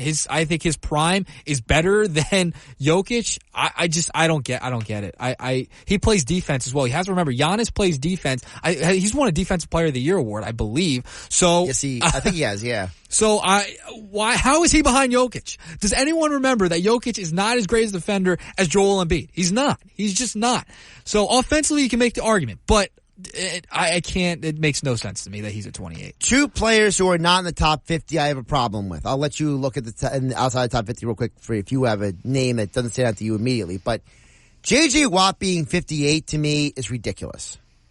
The dude is arguably one of the greatest defensive players of all time. And yet you have 1, 2, 3 soccer players ahead of him, a NASCAR driver ahead of him, and David Ortiz, and a skier, and A-Rod. Come on, man. You can't tell me they are all better than arguably one of the greatest defensive linemen to ever live. Yeah, there's so many issues with this list, Josh. I mean, we could pick this apart. We could do an 8-hour show on this entire list, and we pick it apart completely. And this is what these lists are for, right? They're to get us a little upset and talk about them on the air, because I just can't sit here with some of these placements of some of these athletes, and having J.J. Watt at 58 is a crime. To not have him at 50 or above is crazy. That's crazy to me. Also, why are all these soccer players and NASCAR drivers ahead of John Jones? Yeah, wow. Yeah, because you got to consider the UFC. I mean, the 2000s have been the time period where they have grown and become a national staple, a gigantic sport. You have to consider UFC in here a little bit more too. And John Jones, arguably the greatest UFC fighter ever. And I'm not a fan of John Jones, and I'm saying he should be higher. Yeah. You know, John Jones is, for me, what LeBron is for you over there. So. Yeah. I listen, he should be, there's too many problems with this list. We could dissect it all day long, Josh, and I'm going to get my blood pressure high as we head into the 6 o'clock hour, because I can't take some of the placements of these players. I just can't do it, Josh. We'll check on the text board coming up next. What do you guys think of the list? 609-403-0973. Your DMs into the 973 ESPN mobile app powered by First Bank of Seattle. He's Nick Earnshaw. I'm Josh Hennig, and this is the Sports Bash on 973 ESPN. Save on O'Reilly Brake Parts Cleaner. Get 2 cans of O'Reilly Brake Parts Cleaner for just $8. Valid in-store only at O'Reilly Auto Parts.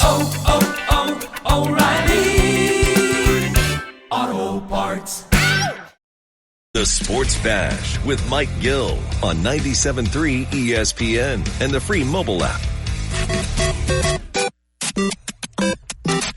All right, wrapping up the Friday edition of the Sports Bash on 97.3 ESPN. Josh Hennig along with Nick Earnshaw. So we got a couple of people to chime me on the text board at 609-403-0973 about the list. George at Summers Point chimes says, I agree with your assessment of Phelps not being number one on the list. Since ESPN made both lists, it should have referenced where they placed someone like Carl Lewis in the poll in the 20th century and done the same thing for Phelps in the 21st century. Also, many of these people will be on the list, will certainly drop off by the time we get to 2099. That's from George in Summers Point, Nick.